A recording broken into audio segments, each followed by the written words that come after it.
মেহরিনের স্বপ্নরং। লেখিকা মির্জা সূচনা। পর্ব 66 থেকে 70। তারা ঢুকতেই হঠাৎ করে শিকদার বাড়ির সব আলো জ্বলে ওঠে। অন্ধকারে ডুবে থাকা বাড়িটার কোনা কোনায় আলোর রোশনাই ছড়িয়ে পড়ে। লোক দুটো চমকে যায়। তাদের জানামতে সবাই ঘুমের ওষুধ খেয়ে ঘুমিয়ে থাকার কথা। তাহলে এই আলোকে জ্বালালো। তারা একে অপরের দিকে তাকায়। তারপর সামনের দিকে তাকায়, আর সামনে যা দেখে তাতে তাদের চোখ দুটো ছানাবড়ার মতো গোল হয়ে যায়। একজন অস্পষ্টভাবে বলে ওঠে, রূ রূ রূপা। তারা দেখে দুটি চেয়ারে ঠিক রাজরানীর মতো পা তুলে বসে আছে দুই রমণী মেহরিন আর রূপা বেগম। তাদের দেখে মনে হচ্ছে যেন কোনো রাজ্যের রানী।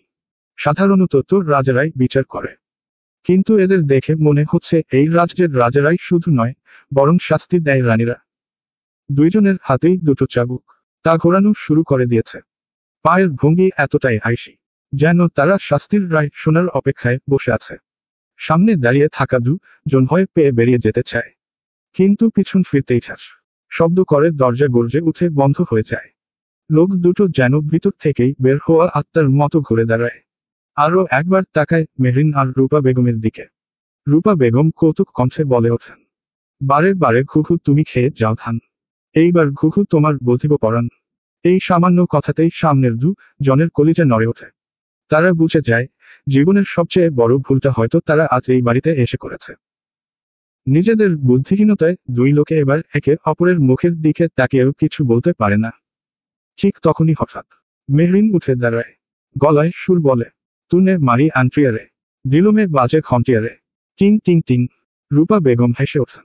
মেহরিন উঠে দাঁড়াতেই লোক দুটো পিছিয়ে যায়, আর তাদের পিঠ থেকে যায় দরজায়। মেহরিন জোরে হাসে। সেই হাসি দেয়ালে দেয়ালে ধাক্কা খেয়ে খড় কাঁপিয়ে তোলে। চারপাশে এক ধরনের ভৌতিক পরিবেশ তৈরি হয়। লোক দুটো আরও ভয় পেয়ে যায় মেহরিনের হাসিতে। মেহরিন আয়েশ করে আবার চেয়ারে পা তুলে বসে, ডান হাতে তুড়ি বাজায়। আর ঠিক তখনই সেই দুই লোকের উপর ঝরে পড়ে তরল জাতীয় কালচে একরকম পদার্থ। দেখতে কুচকুচে কালো, স্বেচ্ছাতে অজানা। মেহরিন মুচকি হাসে। রূপা বেগম এবার বলে ওঠেন, আমাদের তরফ থেকে সামান্য অভ্যর্থনা। এই তো প্রথমবার আমাদের বাড়ি এলি তোরা, একটু তো আপ্যায়ন করতে হয়, তাই না? তোদের জন্য স্পেশাল অভ্যর্থনার ব্যবস্থা। সামনের লোক দুটো অপমান আর ভয়ে জ্বলে ওঠে। মেহরিন হাসে, আরেহ মামনি, অবশ্যই পছন্দ হয়েছে। এমন অভ্যর্থনা ওরা বাপের জন্মেও পেয়েছে নাকি? রূপা বেগম মাথা নাড়ে, হ্যাঁ তাই তো, তাই তো। মেহরিন এবার তাদের দিকে ফিরে বলে, আপনারা জানেন, আসলে অভ্যর্থনা তো লাল রং দিয়েই জানাতাম, কিন্তু কি বলুন তো, ভাবলাম আপনাদের মন আর চরিত্রের রং যেহেতু কালো, তাই কালো রংটাই উপযুক্ত আপনাদের জন্য। ভালো করেছি না বলুন? ভয় পেয়েছে তারা, তবে তা মেহরিন কিংবা রূপা বেগমকে বুঝতে দিতে নারাজ। তাদের একজন দাঁত কেটে বলে উঠল, কি ভাবছ? এইসব করলেই বা বললে আমরা ভয় পাব? রূপা বেগম চুপ। মেহরিন হঠাৎই চট করে বলে উঠল, উপস্বস, সরি সরি, একদম বুঝতে পারিনি। সেই তো, ভয় কিসের? ভয় পাওয়ার মতো কিছু তো করলামই না। কথার শেষে একখানা ডেভিল হাসি দিয়ে বলল, ভয় পাওয়ার মতো দেখতে কি আমি, যে ভয় পাবেন? আমি কি কিছু করেছি বলুন? একদম ইনোসেন্ট মুখ করে চোখ গোল করে দাঁড়ালো। তারপর ঠোঁট উল্টে মুচকি হাসিতে বলল, আমি তো শুধু আমার তালুকদার, মানে আমার বোনের শ্বশুর সম্মানিত এক ভদ্রলোক। তাকে একটা বোমা উপহার দিয়েছি। আমি কি খারাপ কিছু করেছি বলেন? তারপর পাশের জনের দিকে ফিরে চোখ টিপে বলল, আর কি করেছি এমন? শুধু সাফিন নামের জানোয়ারটার চোখে ছুরি ঢুকিয়ে দিয়েছি। আর ওর মেয়েদের দেখলেই যেই জায়গায় চুলকায়, সেই জায়গাটা পা দিয়ে পিষে পিষে থেতলে দিয়েছি। এই বলে মেহরিন এক চিলতে বাঁকা হাসি হাসে। এবার সামনে দাঁড়ানো একজন তেরে আসতে চাই। ঠিক তখনই মেহরিন একটুখানি সরে গিয়ে বলে, আবহাওয়া গরম, গরম লাগছে। হেই, পানি। এই ডাকে সাড়া দিয়ে লাবিব আর লামিয়া পানির পাইপ হাতে চলে আসে একটা হিন্দি গান গেয়ে। লাবিব গায়, আজ ব্লু হায় পানি, পানি পানি পানি পানি পানি, और दिन भी চাই সানি, সানি সানি সানি সানি সানি, आ जाओ on the beach air, photo मेरी खींच, फूटी की जो मैट होगी तेरी, गार्ड तू नी बात ना मानी। लामिया गाए, आज ब्लू हाय पानी, पानी पानी पानी पानी पानी, और दिन भी चाই সানি, সানি সানি সানি সানি সানি, आ जाओ on the beach air, photo मेरी खींच, फूटी की जो मैट होगी तेरी, गार्ड तू नी बात ना मानी। তারা দুই ভাই বোন গান গায়তে গায়তে পাইপ দুটো ধরে রাখে ঠিক সেই দুইজনের মুখের দিকে। মুহূর্তেই তারা কাকের মতো ভিজে যায়। শুধু ভিজে যাচ্ছে এমন না, পানির স্রোত আর মুখোশের কারণে নিঃশ্বাসই নিতে পারছেন না তারা। বাঁচার জন্য ছটফট করে, এদিক ওদিক পালাতে চায়, কিন্তু যেদিকে যায় সেদিকেই লাবিব আর লামিয়া পাইপ ধরে। পানি ঠিকমতো মুখে পড়ছে, নিঃশ্বাস বন্ধ হয়ে আসছে। অবশেষে দুইজনেই মুখোশ খুলে ফেলে। মেহরিন তখন বলে, স্টপ। সাথে সাথে লাবিব আর লামিয়া থেমে যায়।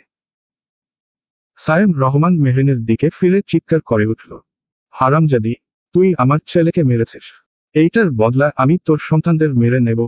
এক মুহূর্তেই মেহরিন ভাগিনী হয়ে উঠল, দৌড়ে গিয়ে সায়েমের গলা চেপে ধরল। এমন হঠাৎ দৃশ্য দেখে সবাই গুলিয়ে গেল। মেহরিন গর্জে উঠল, হারামির বাচ্চা, এখানেই মেরে পুঁতে দিব তোকে।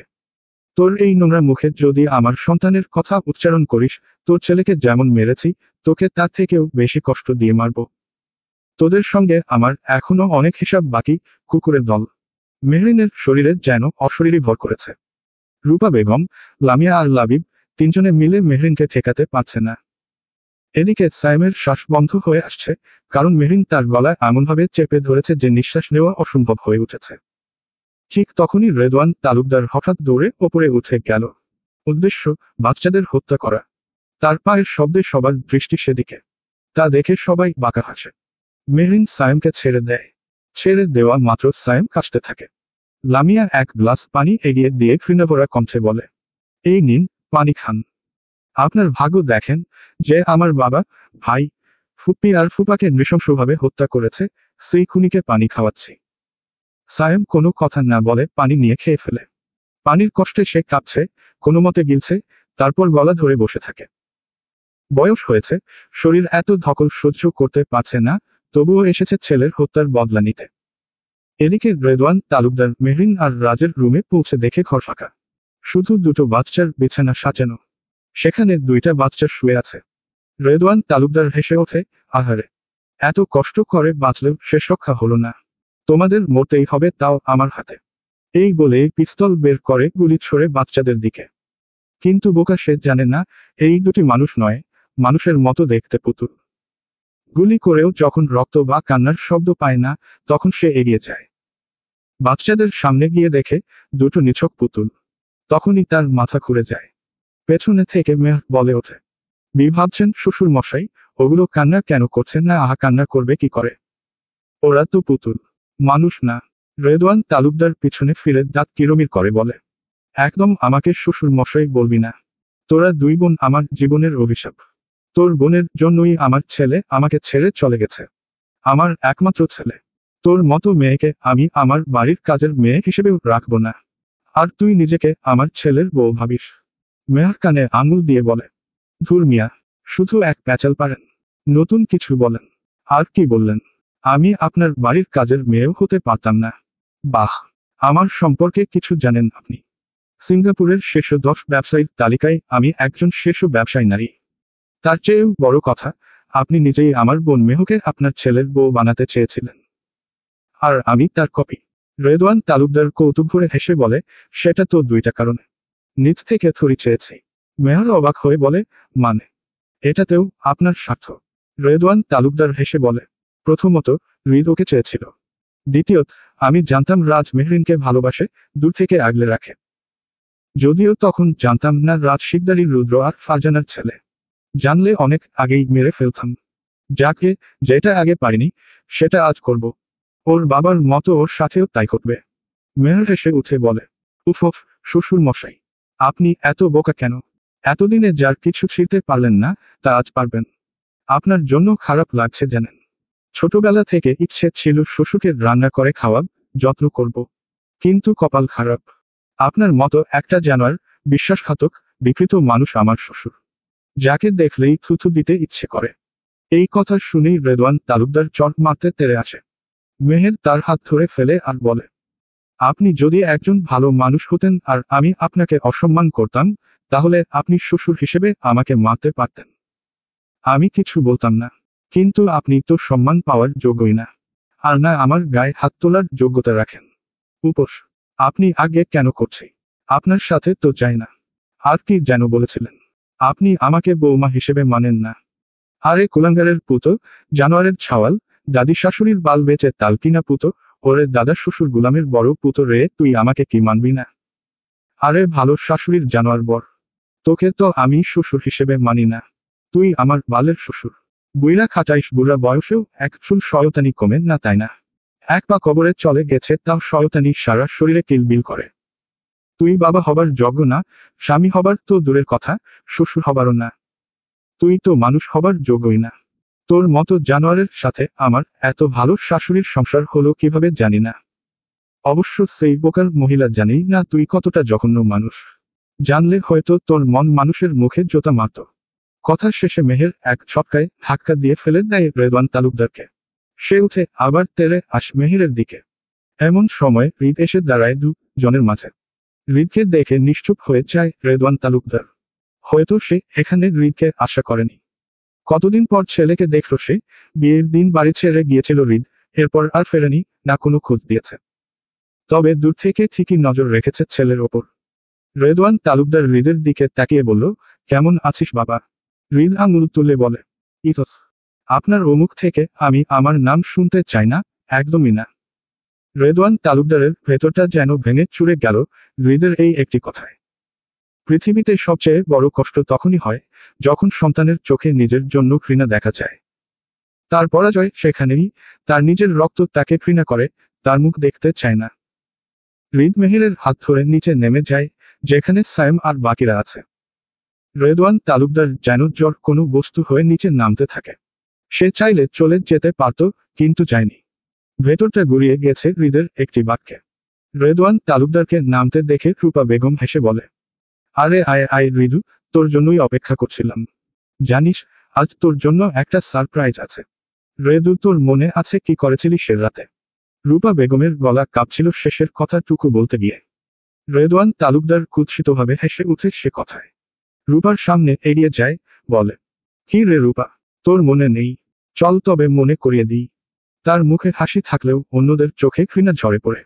কেবল মেহেরিন আর রূপা বেগমের মুখে ফুটে ওঠে তীব্র ব্যঙ্গ। রেদওয়ান তালুকদার বলতে শুরু করে, সেদিন আমি প্রথম কি করলাম জানিস? প্রথমে গেলাম রুদ্রদের বাড়ি, সাথে নিলাম স্যামকে। সেখানে গিয়ে দেখি ফারজানা, তার মেয়ে, আর তোর বড় ছেলে হাবিব ঘরে, আর আমাদের পিছু পিছুই এলো কাজের মেয়েটা। জানিস, মেয়েটা খুব বেয়াদব ছিল। নিজেকে একদম ফারজানার রক্ষাকারী ভাবত। আর তোর ছেলে হাবিবও কম না, ছোট হলেও ভীষণ সাহসী ছিল। আমার কাজে বাধা হচ্ছিল, তাই মাথা ফাটিয়ে অজ্ঞান করে দিলাম। আর সেই কাজের মেয়েটাকে মেরে বেঁধে রান্নাঘরে আটকে রাখলাম। বাচ্চাটাকে তুলে দিলাম ড্রাইভারের হাতে। আর ফারজানাকে? এটুকু বলে একটু থামে সে, যেন সে খুব মজা পাচ্ছে এসব বলে। রেদওয়ান হাসতে হাসতে আবার বলে, তাকেও টেনে নিয়ে গেলাম চিলেকোঠা ঘরে। ঠিক সেই সময় দৌড়ে এসে এক ঘুষি মারে লাবিব। সে চিৎকার করে বলে, কুকুরের বাচ্চা, তোকে আজ জানে মেরে ফেলবো। রূপা বেগম বললেন, লাবিব। মায়ের ডাকে শান্ত হয়। লামিয়া এসে হাত চেপে ধরে লাবিবকে বলে, ভাইয়া, তুমি রাগে গিয়ে কিছু করে ফেললে ভাবিমনির প্ল্যান মাটি হয়ে যাবে। হৃদ চুপচাপ তাকিয়ে আছে তার জন্মদাতা বাবার দিকে। এই মানুষটা তার বাবা, এটা ভাবেই মনে হচ্ছে এখানেই মরে যেতে পারত সে। ভেতরটা ছিঁড়ে যাচ্ছে হৃদের। মেহের তা বুঝে শক্ত করে ধরে হৃদের হাত, চোখের ইশারায় ভরসা দেয়, আমি আছি। হৃদও মেহেরের হাত চেপে ধরে। রেদওয়ান তালুকদার তখন হেসে বলে, বাহ, তুই তো দেখি তোর বড় ভাইয়ের মতোই হয়েছিস। তোর বড় ভাইও এমনই তেড়ে এসেছিল। কিন্তু পরিণতি কি হয়েছিল মনে আছে? লাবিব আবার তেড়ে যেতে চায়, কিন্তু মেহেরিন ডাক দেয়, লাবিব। লাবিব থেমে যায়, ফ্লোরে বসে পড়ে। তার পাশে বসে পড়ে লামিয়া ভাইকে শান্ত করার চেষ্টা করে। রেদওয়ান তালুকদার আবার বলতে শুরু করে, একে একে বর্ণনা করে কিভাবে সে হত্যা করেছে ফারজানা শিকদারকে, কিভাবে 15 বছরের সাহসী হাবিবকে মেরেছে, কিভাবে রুদ্রকে বিশ্বাসঘাতকতা করে পিছন থেকে মেরেছে, কিভাবে আসলামের মৃত্যু নিশ্চিত করেছে। সব বলার পরে সে হেসে উঠে বলে, ইসস, সেদিন যদি রূপা তোকে পুড়িয়ে মারার কথা না ভেবে একদম মেরাই ফেলতাম, তাহলে এত ঝামেলাই হতো না। এমন সময় হঠাৎ একটা শব্দ করে খুলে যায় শিকদার বাড়ির দরজা। সেই শব্দে সবাই সেদিকে ঘুরে তাকায়। দরজা খোলার শব্দেই মেহরিন আর রূপা বেগমের মুখে ফুটে ওঠে বাঁকা হাসি। সেদিকে তাকাতেই রেদওয়ান তালুকদারের মুখের হাসি গায়েব হয়ে যায়, হাসির জায়গায় নেমে আসে কালো অন্ধকার। কারণ তার সামনে যে দাঁড়িয়ে আছে সুবিহা তালুকদার এবং রাহি। দু জনের চোখেই পানি। আস্তে আস্তে ভিতরে ঢুকে পড়ে তারা। সুবিহা তালুকদারকে ধরে আছে রাজ আর শান্ত, রাহিকে ধরে রেখেছে মেহবুবা আর আরফা। সুবিহা তালুকদার ভিতরে ঢুকেই তাকায় রূপা বেগমের দিকে, অস্পষ্টভাবে আওড়ায়, রূপু। রূপা বেগমও প্রিয় বান্ধবীকে এত বছর পর দেখে নিজের আবেগ ধরে রাখতে পারে না। সেও ডেকে ওঠে, সাবু। হঠাৎ চোখ ঘুরিয়ে সে নিয়ে রাখে রেদওয়ান তালুকদারের মুখে। ইতিমধ্যে রেদওয়ান তালুকদারের কপালে ঘাম জমতে শুরু করেছে, কারণ সে জানে সুবিহা তালুকদার যেমন নম্র, ভদ্র, শান্ত, তেমনি হিংস্র। সুবিহা তালুকদার এগিয়ে যায় স্বামীর দিকে, গর্জে ওঠে, তুমি আমার ফারজানাকে মেরেছ, আরও ওই নিষ্পাপ বাচ্চা হাবিবকে, আসলামকে, রুদ্রকে, এদের সবাইকে মেরেছ। রেদওয়ান তালুকদার কিছু বলতে চায়, কিন্তু তার আগেই সুবিহা তালুকদার ঝাঁপিয়ে পড়ে তার ওপর। জোরে একটা থাপ্পড় মেরে কলার ধরে টেনে ওঠে, তুই মেরে ফেলেছিস ওদের। জানোয়ার, কিভাবে পারলি এই কাজগুলো করতে? যার বাড়িতে খেয়ে পড়ে থেকেছিস তার পিঠে ছুরি চালাতে বিবেকে বাঁধল না? এই তুই আমার বাচ্চা কাউকে মেরেছিস, তাই না? তাই না, তুই মেরে ফেলেছিলি আমার মেয়েকে। এই কথায় সবাই অবাক হয়ে তাকিয়ে থাকে সুবিহা তালুকদারের দিকে। তিনি গর্জে ওঠেন, সেদিন আমি নিজের কানে আমার মেয়ের কান্না শুনেছিলাম, কিন্তু তুই বলেছিলি আমার বাচ্চা মারা গেছে। মরা বাচ্চা হয়েছে আমার, আর রাহি, মানে ফারজানা আর রুদ্রর মেয়েকে আমার হাতে তুলে দিয়ে বলেছিলি ওকে নিজের মেয়ে মনে করো। তারা সবাই মরে গেলেও ও বেঁচে গেছে, ওটা আমার সমস্যা না। আমার প্রিয় দুই বন্ধুর মেয়ে আমার নিজের মেয়ের চেয়েও কম নয়। কিন্তু আমার আসল মেয়েকে তুই কি করেছিস, জানোয়ার? বল। সবাই চূড়ান্ত স্তব্ধতায় ডুবে যায়, কারণ এই কথাটা কেউই জানত না। সবাই জানত সুবিহা তালুকদার মৃত সন্তান জন্ম দিয়েছে, আর অনেকেই তো এটা পর্যন্ত জানত না যে রাহি আসলে হৃদের নয়, রাজের বোন। এটা শুধু জানত মেহরিন, রূপা বেগম, রাজ, লাবিব, লামিয়া আর হৃদ। তবে তারাও জানত না যে সুবিহা তালুকদার জীবিত সন্তান জন্ম দিয়েছিলেন। রেদওয়ান তালুকদার মুখে বলেই ফেলে, ও নেই, মেরে ফেলেছি। এই কথাটা যেন বজ্রপাতের মতো আঘাত হানে। সবাই অবাকের চরম পর্যায়ে চলে যায়। সুবিহা তালুকদার পেছিয়ে যেতে যেতে মাটিতে পড়ে যান। রাজ আর হৃদ দৌড়ে গিয়ে তাকে ধরে। রাহি এগিয়ে এসে অসহায় কণ্ঠে বলে, তুমি আমার নিজের বাবা না। রেদওয়ান তালুকদারের ভিতরটা যেন কেমন করে ওঠে। নিজের সন্তান না হলেও রাহিকে নিজের মেয়ের মতোই বড় করেছেন তিনি।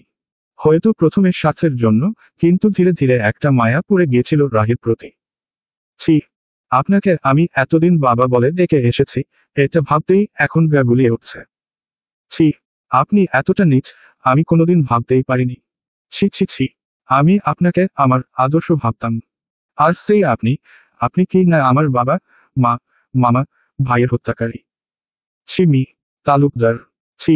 কথাগুলো চিৎকারে করে বলে রাহি। কথা শেষ করে হঠাৎই হুহু করে কেঁদে ওঠে রাহি। মেহরিন রাহিকে নিজের বুকে জড়িয়ে ধরে। শিশুদের মতো রাহি মেহরিনের বুকেই আশ্রয় খুঁজে পায়, ঠিক শিশুদের মতোই কেঁদে ওঠে। সাবিহা তালুকদার হঠাৎই একটা ঝাঁকুনি দিয়ে হৃদ আর রাজকে সরিয়ে দেন। তড়িঘড়ি করে ছুটে যান রেদওয়ান তালুকদারের দিকে। পরপর 3টি জোরালো থাপ্পড় বসিয়ে দেন তার গালে। থু, মুখে থুথু ছুঁড়ে দেওয়াতে গর্জে ওঠেন রেদওয়ান তালুকদার, সাবিহা, চুপ, একদম চুপ। তোমার লজ্জা করে না? এতগুলো মানুষের জীবন ধ্বংস করে দিলে। কাল সাপছি, বলেই কান্নায় ডুকরে ওঠেন সাবিহা। ঘৃণাভরা চোখে তাকিয়ে বলেন, আমি এতদিন আমার 3 বন্ধুর খুনির সঙ্গে সংসার করেছি। ভাবতেই নিজের প্রতি ঘেন্না লাগছে, মরে যেতে ইচ্ছে করছে। তোর ইচ্ছে করে না মরে যেতে? এতগুলো মানুষের জীবন ধ্বংস করে ও দিব্যি বেঁচে আছিস। মরছিস না কেন? মর, মরে যা তুই। মরে যা, মরে যা। একদম গলা ফাটিয়ে শেষ কথা বলেন সাবিহা তালুকদার। তাই তার কাশি উঠে যায়, তীব্র কাশিতে কাঁপতে থাকেন তিনি। মেহরিন মেহেরকে চোখের ইশারায় পানি দিতে বলে। মেহের মাথা নেড়ে এক গ্লাস পানি এড়িয়ে দেয় শাশুড়িকে। সাবিহা তালুকদার বিনা বাক্যে পানি খান। পানি খেতে গিয়েই চোখ পড়ে যায় রূপা বেগমের পায়ের পাশে পড়ে থাকা চাবুকের দিকে। সাবিহা তালুকদার দৌড়ে গিয়ে সেটি তুলে নেন। সোজা এগিয়ে যান রেদওয়ান তালুকদারের সামনে। সবাই নিঃশব্দে তাকিয়ে আছে। হঠাৎ তিনি রেদওয়ান তালুকদারকে একটা ধাক্কা মারে। ধাক্কার ফলে বেশ খানিকটা পিছিয়ে যান তিনি। রাগে গায়ে হাত তোলার জন্য এগিয়ে আসেন রেদওয়ান, থাপ্পড় খেতে হবে বলে চোখ বন্ধ করে নেয় সাবিহা তালুকদার। কিন্তু 2-3 সেকেন্ড পর ও যখন অনুভব করে থাপ্পড় তার গায়ে পড়েনি, তখন চোখ মেলে তাকায় তিনি। আর দেখেন রেদওয়ান তালুকদারের হাত ধরে ফেলেছে রূপা বেগম। আর তার দুই পাশে দাঁড়িয়ে আছে হৃদ আর রাজ। তাদের চোখ দিয়ে যেন আগুন ঝরছে, সেই আগুনেই দুজন রেদওয়ান তালুকদারকে শেষ করে দিবে। রূপা বেগম বলেন, খুব শখ না শরীরের জোর দেখানোর, মেয়েদের গায়ে হাত তোলার? মনে আছে তো ফারজানার মায়ের গুলোর কথা, কিভাবে কুত্তার মতো একদিন মেরেছিল তোকে? খুব তো পুরুষ তো দেখালি আজ, না হয় নারীশক্তি দেখে যা। তুই কি ভেবেছিস সেদিনের মতো আজও আমি অসহায়? আবার আমার সামনে আমার বন্ধুকে মারবি? আমি বসে বসে দেখব। কথাগুলো যেন বিদ্রোহের ঘোষণা। এই সময় সায়েম এগিয়ে এসে রূপা বেগমকে থাপ্পড় মারতে যায়, কিন্তু সে পড়ে যায় মাটিতে। সবার চোখ সেদিকে। সামনে দাঁড়িয়ে আছে রাজ আর হৃদ। এই দুই শক্তিমান পুরুষের লাথির আঘাতে সায়েম মাটিতে উল্টে যায়। সায়েম রহমান যখন এগোয় আসে তা দেখেই রাজ আর হৃদ সজাগ হয়। যখনই তেরে আসে সাথে সাথে হৃদ আর রাজ একসাথে লাথি মারে। সেটা দেখে মেহরিনের ঠোঁটে বাঁকা হাসি। রূপা বেগমের মুখেও তেমনি সাফল্যের হাসি। এইবার রূপা বেগম ঘর কাঁপিয়ে একটা থাপ্পড় মারেন রেদওয়ানের ডাঙ্গালে। থাপ্পড়টা এত জোরে ছিল যে রেদওয়ান তালুকদারের দুনিয়ায় ঘুরে গেল। নিজেকে সামলানোর আগেই আরেকটা থাপ্পড় পরে বাঙ্গালে। রেদওয়ান দাঁত কিরমির করে তেরে যাচ্ছিল রূপা বেগমের দিকে। এমন সময় লাবিব ছুটে এসে একেবারে বুক বরাবর লাথি মেরে ফেলে দেয় রেদওয়ান তালুকদারকে। খবরদার, আমার মায়ের গায়ে হাত দেওয়ার কথা ভুলেও ভাবিস না। আমার মায়ের গায়ে হাত দিতে আসলে তোকে আমি লাবিব চৌধুরী এক্ষুনি দোজখে পাঠিয়ে দেব, গর্জে বলে ওঠে লাবিব। রূপা বেগম হেসে ওঠেন আর আস্তে আস্তে বসেন। তার মুখে দৃপ্ত হাসি। রূপা বেগম বলেন, কি অবস্থা, সব ভালো তো? কি রে তোরা, দেখি এখনো আমাকে দুর্বল আর অসহায় ভাবিস। তোরা তো দেখি কিছুই জানিস না বাপু। আমি এখন দুই বাঘের মা। তা বাঘ চিনিস তো? আমিও কি যে বলি না, শুধু ছেলেরা না রে, আমার বৌমারাও আছে। তাদের সাথেই তোদের মতো দু চারটা রেদু আর শামু পেরে উঠবি না রে। রেদওয়ান চিৎকার করে বলে উঠল, তোরে আমি। কিন্তু সেই কথা শেষ করার আগেই রাজ আর লাবিব একসাথে চিৎকার করে উঠে, উহ উহ, অঙ্গুলি নির্দেশ করে এদিক ওদিক নেড়ে বলে ওঠে। এতে আরো জ্বলে উঠে রেদওয়ান তালুকদার কিছু বলতেই যাচ্ছিলেন, এমন সময়, আহ বাচ্চারা, চুপ করো। রূপা বেগম উঠে দাঁড়ান। তোমাদের মামুনি এখন কিছু হিসাব নিকাশ নেবে তার পুরনো বন্ধুদের থেকে। ও হ্যাঁ, শুধু আমি না, সাবিহাও নেবে। সাবিহা তালুকদারের দিকে ফিরেই বলেন কথাটা। কি রে সাবু, নিবি না? সাবিহা চোখের পানি মুছে বলেন, অবশ্যই। তার হাতে ধরা চাবুকটা আরো শক্ত করে ধরে রূপা বেগম তাকিয়ে হেসে ফেলেন। রূপা বেগম হঠাৎ লামিয়াকে ডেকে উঠলেন। লামিয়া বুঝে এখন তার কি করতে হবে। লামিয়া নিচু হয়ে আরেকটা চাবুক সেটা তুলে এগিয়ে দেয় রূপা বেগমের দিকে। রূপা সেটা হাতে নিয়ে বলেন, চল সাবু। বলেই এগিয়ে যায় তারা, হাতে থাকা চাবুকটা ঝাঁকিয়ে। সাবিহা বলেন, এইটা আমার বিশ্বাস নিয়ে খেলার শাস্তি। আর এক ছক্কায় দেন চাবুকের ঘা। রেদওয়ান আর্তনাদ করে ওঠে, এইটা আমার ভালোবাসার সঙ্গে প্রতারণার শাস্তি। আরো জোরে মারে, এইটা আমার বন্ধুদেরকে খুন করার জন্য। আরো আঘাত। এইদিকে রূপা বেগম ঘুরে যান সাইমের দিকে, এইটা আমার দিকে কুঞ্জর দেওয়ার জন্য। এভাবে একটা একটা করে ওদের কুকর্মের কথা বলছে আর মাছে একের পর এক চাবুকের ঘা করে মারতে থাকেন। দুজনের চিৎকারে পুরো শিকদার বাড়ি কেঁপে যায়। প্রতিধ্বনিতে মুখর হয় চিৎকার, আহাজারি, বিচার। আর সবার মুখে তখন তৃপ্তির হাসি। শুধু রাজ আর হৃদ দাঁড়িয়ে আছে গম্ভীর মুখে। তারা নিশ্চুপ, কিন্তু চোখে ঝরে পড়ছে কথা। পুরনো ইতিহাসের রক্তাক্ত অধ্যায়ে কি শেষ হচ্ছে হয়তো, হে অথবা না। হৃদের যে একদমই কষ্ট হচ্ছে না তা কিন্তু না। যখনই সে বাবার জন্য কষ্ট পেতে চায়, তখনই তার ভিতর থেকে কেউ বলে ওঠে, এই মানুষটা তোমার বাবা হলে ও অন্য কারো বাবা মায়ের হত্যাকারী, বন্ধুর মুখোশ পরা শত্রু। এখন তোমার বাবার জন্য কষ্ট হচ্ছে, কিন্তু রাজের ছোটবেলার কথা ভেবে কষ্ট হচ্ছে না। কষ্ট হচ্ছে না সেই মামানির কথা যে তোমাকে মায়ের চাইতে বেশি ভালোবাসত, তার নৃশংস মৃত্যুর কথা ভেবে। কষ্ট হচ্ছে না বাবার রূপী রুদ্র শিকদারের কথা ভেবে। তোমার কি কষ্ট হচ্ছে না আসলাম চৌধুরীর জন্য, যে তোমাকে নিজের চাচার থেকে ও বেশি ভালোবাসত? কষ্ট হচ্ছে না হাবিবের কথা ভেবে, যে তোমার মায়ের পেটের ভাই না হয়েও তোমায় আগলে রাখত? হৃদ মাঝে মধ্যে ভাবত ও নিজেই শেষ করে দেবে এই মানুষ রূপী পশুটাকে। হৃদের জীবনের ভালোবাসার মানুষদের কেড়ে নিয়েছে এই পশুটা। অনেকক্ষণ পর ঘামছড়া মুখে হাঁপাতে হাঁপাতে দাঁড়িয়ে থাকে দুই বন্ধু, সাবিহা তালুকদার আর রূপা বেগম। এক সময় তারা চাবুক ফেলে দেয়। সাবিহা দৌড়ে এসে জড়িয়ে ধরে তার প্রিয় রূপাকে। রূপা বেগম ও আদরে আঁকড়ে ধরেন। বিশ্বাসত্ব ও ভরসাযোগ্য আশ্রয়ে পেয়ে শব্দ করে কেঁদে উঠে সাবিহা তালুকদার। অপরাধীর ন্যায় খুব করুণ ভাবে বলে, আমাকে মাফ করে দে রূপু। আমি না জেনে না বুঝে আমার বন্ধু ও তার সন্তানের খুনি ওই জানোয়ারটার সঙ্গে এতদিন সংসার করে এসেছি। আমায় মাফ করে দে রূপা, মাফ করে দে আমায়। রূপা বেগম দুহাতে বন্ধুকে জড়িয়ে ধরে বলেন, আহা সাবু, কি শুরু করলি বাচ্চাদের সামনে? তুই এভাবে কাঁদছিস কেন বাচ্চাদের সামনে? আর তুই কেন কাঁদছিস? কাঁদবে তো ওরা, তুই আমি কেন কাঁদবো বলতো?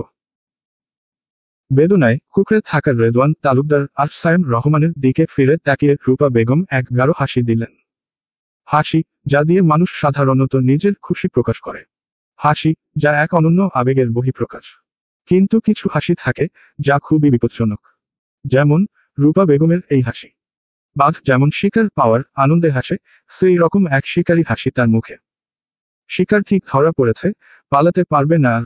রেদওয়ান তালুকদার আর সায়েম রহমানের হাতটা শুকিয়ে যেতে লাগলো। রূপা বেগম হাসি মুখে বললেন, বৌমা, তোমার স্পেশাল ওষুধটা একটুখানি ওদেরও দাও। মেহরিন হাসল। রাহিকে ছেড়ে সামনে এগিয়ে এসে বলল, জাস্ট 1 মিনিট শাশুড়ি মা। এ কথা বলেই সে চলে গেল রান্নাঘরের দিকে, আর রান্নাঘর থেকে নুনের কৌটো নিয়ে ফিরে এলো সে। মেহরিনের হাতে নুনের কৌটো দেখে রেদওয়ান আর সায়েম একে অপরের দিকে তাকায়। তারা বুঝতে পারছে না মেহরিন কি করতে চলেছে। এমন সময় ও নুন দিয়ে কি করবে? তারা এটুকু জানে, মেহরিন কোনো সাধারণ মেয়ে নয়। গত 2 বছরে এই মেয়ের সম্পর্কে তাদের ধারণা বারবার ভেঙেছে। তবে ভয় একটাই, এই মুহূর্তে সে নুন এনেছে কেন? নুন যে মেহরিন কার্ণবিহীন আনবে না কি করতে চায় মেহরিন? তারা চিন্তায় ডুবে। ঠিক তখন মেহরিন বাঁকা হাসি দিয়ে বলে উঠল, ভাবছি মাছ ভাজি করব। মাছটা ভালো করে ধুয়ে তাতে মরিচ দিলাম, সাথে আবার অল্প একটু হলুদও দিলাম। আর কি দেব যেন? মেহরিনের কথায় লাবিব, লামিয়া, মেহের, মাহবুবা হেসে ফেলে। রাজ কিংবা হৃদের মুখে কোনো ভাবান্তর দেখা যায় না। শান্ত মাঝখান থেকে বলে ওঠে, নুন, যা তোমার হাতে আছে। না হলে তো স্বাদ আসবে না। মেহরিন হাসে, তুমি জানলে কি করে? শান্ত দাঁত বের করে হেসে বলে, তোমার বান্ধবী মাঝে মাঝে আমার সাথে ঝগড়া হলে আমাকে দিয়ে রান্না করায়, আর নিজে বসে বসে খায়। আর সবচেয়ে বড় কথা কি জানো? শুধু রান্না নয়, আমাকে দিয়ে ঘর মোছানো, বাসন ধোয়া, কাপড় ধোয়া পর্যন্ত করাই, আবার মাঝে মধ্যে তো। এটুকু বলেই থামে শান্ত। মেহরিন ব্রু কুচকে বলে, মাঝে মধ্যে তো কি? শান্ত এদিক ওদিক তাকিয়ে বলে, মাঝে মধ্যে তো আমাকে দিয়ে বাথরুম পরিষ্কার করাই। কথাটার শেষের দিকে যেন দুঃখ ও হতাশা কাজ করল। শান্তর কথা ও মুখের ভাব দেখে সবাই হেসে ওঠে। মেহরিন হাসতে হাসতে বলে, গুড, ভেরি গুড। এই না হলে আমার বেস্ট ফ্রেন্ড। মেয়েরা, শিখে রাখো, এই প্ল্যান কাজে দেবে। রাহি কান্নার মাঝে বলে, হে হে, আমি এটা অ্যাপ্লাই করব রাকিব ভাইয়ার উপর। শান্ত ভাইয়া একা কেন অত্যাচারিত হবে? সবাই ফিক করে হাসে দেয় রাহির কথায়। রাজ আর হৃদের মুখেও এবার হাসির দেখে মিলে। হয়তো বোন হেসেছে তাই। আসলে মাঝে মধ্যে এমন হয় যে, খুব কষ্টে বা খারাপ সময়ে অথবা সিরিয়াস মুহূর্তে এমন কিছু কথা শুনে মানুষ হাসতে বাধ্য হয়। সেই হাসি পরিস্থিতি বুঝে না। সবাই যখন হাসতে ব্যস্ত ঠিক তখনই মেহরিন হাসতে হাসতে মুখটা হঠাৎ শক্ত করে ফেলে। তাহলে এবার আমি মাছটা লবণ দিয়ে মেখে নেই, কি বলো সবাই? মেহের, মাহবুবা আর লামিয়া একসাথে বলে ওঠে, অবশ্যই। ফ্লোরে রক্তাক্ত অবস্থায় পড়ে থাকা, ব্যথায় কুকড়ে থাকা রেদওয়ান তালুকদার ও সায়েম রহমান তখন সব বুঝে যায়। এই মাছ তারা, এই নুন তাদের গায়ে মাখানো হবে। দুজন একসাথে আকুতি মিনতি করে সায়েম কাতর গলায় বলে ওঠে, নুন দিও না মা, আমরা তো তোমার বাবার মতোই। দয়া করো, এমন করো না। এ কথায় যেন মেহরিনের মাথায় আগুন ধরে যায়। একটা জোরালো লাথি মারে সায়েম রহমানের মুখে। চুপ, তোরা তো মানুষই না, আবার বাবা দাবি করিস। না তোরা বন্ধুত্বের যোগ্য, না তোরা স্বামী হবার যোগ্য, আর না তোরা বাবা হবার যোগ্য। বাবা নামটা উচ্চারণ করবি না। তোরা বাবা হবার যোগ্যই না। তোর তো একটা ছেলে, উপস। সরি, 3টা ছেলে। কিন্তু মজার বিষয় হলো, দুটোই আমার হাতে মরেছে। আর একটা কোন গর্তে আছে জানি না। তবে তাকেও বের করে ওপরে পাঠিয়ে দেব। সবাই অবাক হয় মেহরিনের এমন কথায়। অবাকের রেশ কাটাতে না পেরে সবাই মেহরিনের দিকে তাকায়। শুধু মেহের, রাজ আর লাবিব ছাড়া। সবাই অবাক হয়েছে। সায়েম রহমানও স্তব্ধ। রেদওয়ান তালুকদার হতবাক। মেহরিন হঠাৎ বুকে হাত দিয়ে বলে, উপস, সরি। তোর যে 3টা ছেলে, সেটা তো কেউ জানেই না। ওয়েট। সবার দিকে তাকিয়ে মেহরিন বলে, তোমরা নিশ্চয় ভাবছ, এই জানোয়ারের 3টা ছেলে কেন বলছি? এর তো একটাই সন্তান, তার নাম শাফিন। তাই তো। সাবিহা তালুকদার আর রূপা বেগম মাথা নাড়ান। হৃদরাজের দিকে ফিরে ইশারায় জানতে চায়, মেরিন যা বলছে তা কি সত্যি? রাজ ইশারায় বুঝিয়ে দেয়, হ্যাঁ ঠিকই বলছে।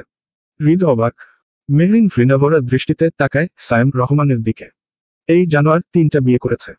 শুধু 3টা ছেলে না, 2টা মেয়েও আছে। সাবিহা তালুকদার আর রূপা বেগম থমকে যান। তারা বেশ অবাক হন, কারণ তারা তো জানতেন সায়েমের শুধু একজন স্ত্রী, একজন সন্তান। মেহরিন বলেন, শুধু তাই না, এই জানোয়ার মেয়ের নেশায় আসক্ত। প্রায়ই নানা দেশে গিয়ে মেয়েদের নিয়ে ফুর্তি করে। শুধু তাই নয়, এরা শুধু তোমাদের শত্রু নয়, এরা দেশের শত্রু। এরা স্কুল, কলেজ, বিশ্ববিদ্যালয়ে ড্রাগস দেয় ছাত্রছাত্রীদের। শুধু এটুকুতেই থেমে থাকেনি এই মানুষরূপী পশুগুলো। এরা অস্ত্র ব্যবসা, নারী পাচার, সবকিছুতেই জড়িত। সাবিহা তালুকদার বিস্ময়ে কেঁপে উঠেন। কাপা কাপা গলায় বলে, এগুলো কি বলছো তুমি মেহু? মেহরিন বলে, হ্যাঁ আন্টি, আমি ঠিক বলছি। শুধু সায়েম রহমান নয়, এসবের সাথে সমান তালে মি তালুকদার ও জড়িত। তবে শুধু ওরা দুজন নয়, আরো দুজন আছে। একজন তো সায়েম রহমানের ওই ছেলে, আরেকজনকে তা এখনো জানা যায়নি। এরা শুধু আমাদের শত্রু নয়, এরা দেশের শত্রু, দেশের শত্রু। এদের দেখা পেলেই এনকাউন্টার করার কথা বলা হয়েছে। সাবিহা তালুকদারের পায়ের নিচ থেকে যেন মাটি সরে যাচ্ছে। নিজেকে আর সামলাতে পারেন না তিনি। এই একদিনেই আরো কি শুনতে হবে তাকে। এতটা খারাপ একজন মানুষও হয়। ভালো মানুষের রূপ নিয়ে থাকা মানুষ তিনি আগে কখনো দেখেননি।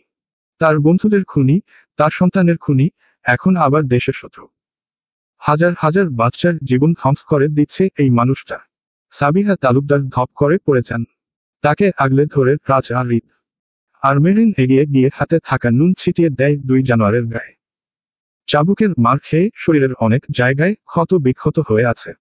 সেখানে নুন পড়ায় গলাকাটা মুরগির মতো ছটফট করে ওঠে রেদওয়ান তালুকদার ও সায়েম রহমান। মিনিট 5 পর, যখন আর ব্যথা ও যন্ত্রণা সইবার মতো থাকে না, তখন রেদওয়ান তালুকদার আর সায়েম রহমান গড়াগড়ি খেতে খেতে মাটিতে শুয়ে পড়ে। তাদের শরীর জখমে জর্জরিত। সাদা টাইলসের মেঝে ততক্ষণে রক্তে রঞ্জিত। এই সময় রাহি এক বালতি ঠান্ডা পানি এনে তাদের গায়ে ঢেলে দেয়। পানির ছোঁয়ায় যেন একটু প্রাণ ফিরে পায় তারা। রেদওয়ান তালুকদার চোখ তুলে করুণভাবে তাকায় রাহির দিকে। রাহির চোখেও তখন জল। তিনি কাপা গলায় বলেন, আমাকে মাফ করে দাও মা। রাহি কেঁদে ফেলে। কান্না থামানোর চেষ্টা না করে বসে পড়ে তার সামনেই। মেহবুবা সামনে এগিয়ে আসতে চায়, কিন্তু মেহরিন মাথা নেড়ে না করে। মেহরিনের চোখ যায় মেহেরের দিকে। মেহের বাঁকা হাসে, মাথা নাড়ে। মেহরিনও হেসে ওঠে। সবার দৃষ্টি তখন রাহির দিকে। রাহি ধীরে ধীরে রেদওয়ান তালুকদারকে ধরে ওঠায়। তারপর ফের কান্নায় ভেঙে পড়ে। এমন কেন করলে বাবা? আমি তো তোমাকে খুব ভালোবাসি। জানো, আমি মায়ের থেকেও তোমাকে বেশি ভালোবাসি। আমার দাদা ভাইয়ের থেকেও বেশি। জানো, আমি সবসময় গর্ব করে বলতাম, আমার বাবা পৃথিবীর সবচেয়ে ভালো ভালো বাবা, সবচেয়ে ভালো মানুষ। আমার আদর্শ। যিনি অসহায়দের পাশে থাকেন, দরিদ্রদের সাহায্য করেন। যিনি কখনো একটা পিঁপড়েও মারেন না। আর আমাকে পৃথিবীর সবচেয়ে বেশি ভালোবাসেন। রাহির কথার সঙ্গে সঙ্গে তার চোখের জল গড়িয়ে পড়ে। গাল বেয়ে জল গড়িয়ে পড়ে বুকের কাছে জামা কিছুটা ভিজে যায় অশ্রুতে। রেদওয়ান তালুকদারের চোখেও কি তখন অশ্রু? হয়তো হ্যাঁ। আচ্ছা, এই জঘন্য মানুষটারও কি কষ্ট হচ্ছে রাহির চোখে পানি দেখে? হয়তো হচ্ছে। যে মানুষ নিজের নবজাত সন্তানকে মেরে ফেলতে পারে, তার কি পালিত মেয়ের জন্য কষ্ট হওয়ার কথা? কিন্তু তাও রেদওয়ান তালুকদারের হচ্ছে। হয়তো স্বার্থের জন্যই রাহিকে সে নিজের কাছে রেখেছে, কিন্তু বাবার অভিনয় করতে করতে সত্যি মেয়ে বানিয়ে নিয়েছিল রাহিকে। হঠাৎ করেই রাহি তাকে জড়িয়ে ধরে। সবাই হতবাক। এত সব জানার পরও রাহি তাকে জড়িয়ে ধরল। মেহরিন আর মেহেরের মুখে কোনো অভিব্যক্তি নেই। রেদওয়ান তালুকদার ধীরে হাত রাখেন রাহির পিঠে। রাহি হঠাৎ ডেকে ওঠে, বাবা। তুমি আমার বাবা মাকে কেন মেরেছ? কেন মেরেছ আমার মামাকে, আমার ভাইকে? রেদওয়ান তালুকদার চুপ করে থাকেন। রাহি আবার ও জিজ্ঞেস করে, তুমি কি সত্যি তোমার মেয়েকেও মেরে ফেলেছ? রেদওয়ান তালুকদার ধীরে কাপা গলায় বলে, হ্যাঁ। আচ্ছা, তুমি তো তাদের খুব বিশ্বাসভাজন ছিলে, তাই না? হ্যাঁ। তারা কখনো ভাবেনি তুমি এটা করতে পারো, তাই না? হ্যাঁ। রাহি হাসে। তারা কতটা বোকা ছিল, তাই না? তোমাদের মতো বিশ্বাসঘাতক সাপকে তারা দুধ কলা দিয়ে পুষেছে। আচ্ছা বাবা, তুমি আমার মায়ের সঙ্গে যেভাবে নির্যাতন করেছ এবং তাকে মেরে ফেললে, সেটা কি ঠিক ছিল? আমার বাবার খেয়ে তারপরে তার জন্যই ভালো একটা জীবন পাওয়ার পরও আমার বাবাকে পিছন থেকে ছুরি মেরেছ, তাই না? রেদওয়ান তালুকদার চুপ করে থাকেন। তুমি কি সত্যি আমার মামাতো ভাই আর মামাকেও মেরেছ? রেদওয়ান তালুকদার হালকা মাথা ঝাঁকায়। ভালোই করেছ। তাদের সাথে এমনটাই হওয়া উচিত ছিল। তারা মানুষ চিনতে পারেনি। তারা অন্ধ ছিল, তোমার মতো কালসাপকে বন্ধু ভেবেছিল। আচ্ছা বাবা, সত্যিই কি তাদের এমনটা প্রাপ্য ছিল? তারা তো তোমাকে বন্ধু ভাবত, তুমি কিভাবে পারলে এমনটা করতে? আচ্ছা বাবা, ওদের খুব কষ্ট হয়েছিল তাই না? অবশ্য হওয়ারই কথা। একে তো মৃত্যু, তাও আবার কাছের মানুষের হাতে। ঈশ্বর ভেবেই আমার বুকটা ছিঁড়ে যাচ্ছে যেন। খুব কাছের কারো হাতে মরলে খুব কষ্ট হয় তাই না? রেদওয়ান তালুকদার চুপ করে থাকেন। অবশ্য কি বা বলবেন? রাহির হাসি আর তীক্ষ্ণ হয়ে ওঠে। তোমার পেছনে থেকে ছুরি মারার অভিজ্ঞতা কেমন ছিল বাবা? রেদওয়ান তালুকদার কাপা কণ্ঠে বলেন। জানি না। রাহি হাসতে হাসতে দাঁড়ায়। রাজ আর ঋদ্ধু জনেই ভয় উঠে দৌড়ে যেতে চায় বোনের কাছে।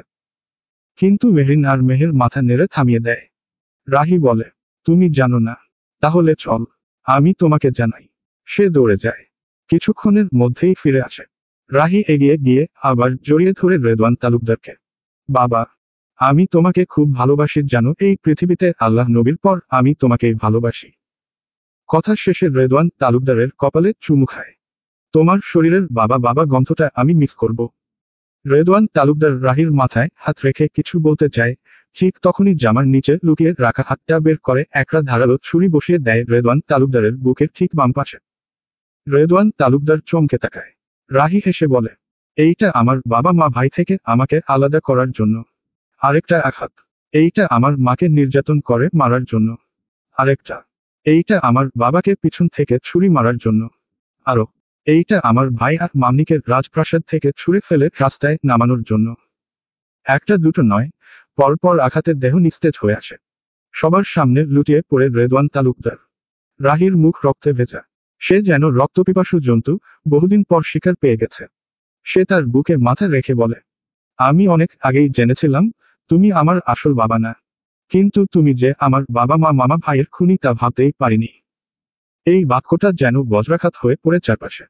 সবাই একে অপরের দিকে তাকায়। মেহরিন ছুটে আসে, রাহিকে বুকে টেনে নেয়। রাহির সমস্ত শরীর কাঁপছে। মেহরিন বলে, চুপ, সোনা, চুপ করো, কিছু হয়নি। রাজ আর হৃদ আশফাস করতে থাকে। দৌড়ে আসে রাহির পাশে। রাহি এগুলো সহ্য করতে পারবে না বলেই তো তারা কিছু জানায়নি। এখন যদি এসব সহ্য করতে না পেরে যদি ওর কিছু হয়ে যায়। এইসব ভেবেই রাজ আর হৃদের কলিজা শুকিয়ে যাচ্ছে। রাহির কিছু হলে যে ওরা শেষ। বাকিরা এখনো বিষয়টি কাটিয়ে উঠতে পারেনি। রাহি এমন কিছু করবে এটা যেন কারো মাথায় ধরছে না। সায়েম রহমান চুপচাপ ফ্লোরে পড়ে আছে। আপাতত তার শরীরে ব্যথা ভুলে সে তার সাথে কি হবে ভেবে আতঙ্কিত। রেদওয়ান তালুকদার কষ্টে সৃষ্টে বলেন, আমাকে মাফ করে দিও, রাহিমা। এরপর সে মেহরিনের দিকে ফিরে হেসে বলে, আমি মরে গেলেই সব শেষ না, তোমাদের ধ্বংস করবে আমার ছেলে, রূপন। এই বাক্যটা যেন আবার বজ্রপাত হানে। হৃদ অবাক চোখে তাকিয়ে থাকে বাবার দিকে। সাবিহা তালুকদার কাপা গলায় বলে, রূপনকে? রেদওয়ান তালুকদার হাসে। রূপন আমার বড় ছেলে, হৃদের বড় ভাই। সাবিহা তালুকদার বসে পড়ে। হৃদ ভাঙা গলায় বলে, তাহলে আপনিও দুইটা বিয়ে করেছেন নাকি তার অধিক? রেদওয়ান তালুকদার হাসেন। হ্যাঁ, আমি দুটো বিয়ে করেছি। রূপন তোমার বড় ভাই। সাবিহা, ওকে তো আমি কখনো বিয়ে করতাম না, যদি না সবাইকে দেখানোর প্রয়োজন পড়ত। ফারজানার কাছে নিজেকে ভালো করার জন্য সাবিহাকে বিয়ে করেছিলাম, শুধু মুখ রক্ষা করার জন্য। ফারজানার রিয়েক্ট করার পরেই গ্রামে গিয়ে বিয়ে করেছিলাম বলে কেউ জানতো না। যখন হাতে বেশি টাকা আসো, তখন ওদের পাঠিয়ে দিলাম মালয়েশিয়া। সবাই স্তব্ধ। রেদওয়ান তালুকদার আবার বলেন, আমি যদিও তোমাকে ব্যবহার করতে চেয়েছিলাম, কিন্তু তাও আমি সত্যিকার ভালোবেসেছি রাহি, এখনো বাসি। আমাকে মাফ করে দিও মা। এই কথা বলেই তার দেহ হঠাৎ স্থির হয়ে যায়। হয়তো দেহ থেকে প্রাণ পাখি উড়াল দিয়েছে। নিঃস্বার, নিষ্পন্দ। পাপের প্রলাপের অবসান। আমি খুনি, আমি খুনি, খুনি আমি। আমাকে পুলিশে দাও, পুলিশে দাও। আমাকে সবাই খুনি বলবে। আমি আমার পালক বাবা, যে বাবা আমাকে এত বড় করেছে, সেই বাবাকে মেরে ফেলেছি। আমি খুনি। আমাকে ধরে নিয়ে যাবে সবাই, আমাকে খুনি বলবে। রেদওয়ান তালুকদারের শরীরটা স্থির হতেই রাহির পাগলামি জুড়ে দিল। রাহির পাগলামি মারাত্মক বেড়ে গেল। সবাই রাহির কাছে চলে আসে আর রাহিকে বোঝানোর চেষ্টা চালাচ্ছে, কেউ সামলাতে পারছে না রাহিকে। রাহির অবস্থা দেখে সায়েম রহমান আরো বেশি ভয় পেয়ে গেল। সায়েম রহমান মনে মনে বলে, আল্লাহ আমাকে বাঁচাও। নিজেই একের পর এক কূপ দিল পালিত বাবার বুকে, আবার এখন নিজেই কাঁদছে। আল্লাহ জানে আমাকে কি করে, আমার কোথায় কোথায় কূপ দেয়। এ কথা ভাবতে ভাবতেই মনে পড়ে গেল সে রূপা বেগমের দিকে কুনজর দিয়েছিল, তার সঙ্গে জোর করে শারীরিক সম্পর্ক করতে চেয়েছিল। এটা ভাবতেই সায়েম রহমান উঠে দেয়ালে হেলান দিয়ে কোনো রকম কোজো হয়ে বসে। লামিয়া তাকায় সায়েম রহমানের দিকে। লামিয়া তাকাতেই সায়েম রহমান নিজের স্পর্শকাতর জায়গায় হাত দিয়ে ঢেকে নেয়। এমন একটা ভাব যেন লামিয়া তার মায়ের দিকে কুনজর দেওয়ায় তার স্পর্শকাতর জায়গায় কূপ দেবে। রাহি তার বাবা মার খুনিকে বুকে কূপ দিয়েছে। লামিয়া তার মায়ের দিকে কুনজর দেওয়ায় যদি আমার এইটার উপর কূপ দেয়, বা আমার চোখে কিছু ঢুকিয়ে দেয়। মুখটা কাদো কাদো করে, মনে মনে বলে, আমাকে এই জায়গায় মারিস না আম্মা, আমি মরার আগেই মরে যাব। লামিয়া কপাল কুঁচকে তাকায়। সায়েম রহমানকে এমন করতে দেখে লামিয়া ভ্রু নাচিয়ে জিজ্ঞেস করল, কি? সায়েম রহমান দাঁত বের করে দুই দিক মাথা নাড়ল, বুঝালো কিছু নাই। লামিয়া হাসল, বুঝে সায়েম রহমান ভয় পেয়েছে।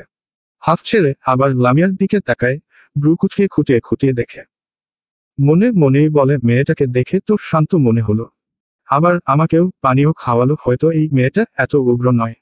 না, মনে ওই মেহরিন আর ওর বোন বা রাহির মতো নয়। বড় একটা শ্বাস নিয়ে চোখ বুজে সায়েম।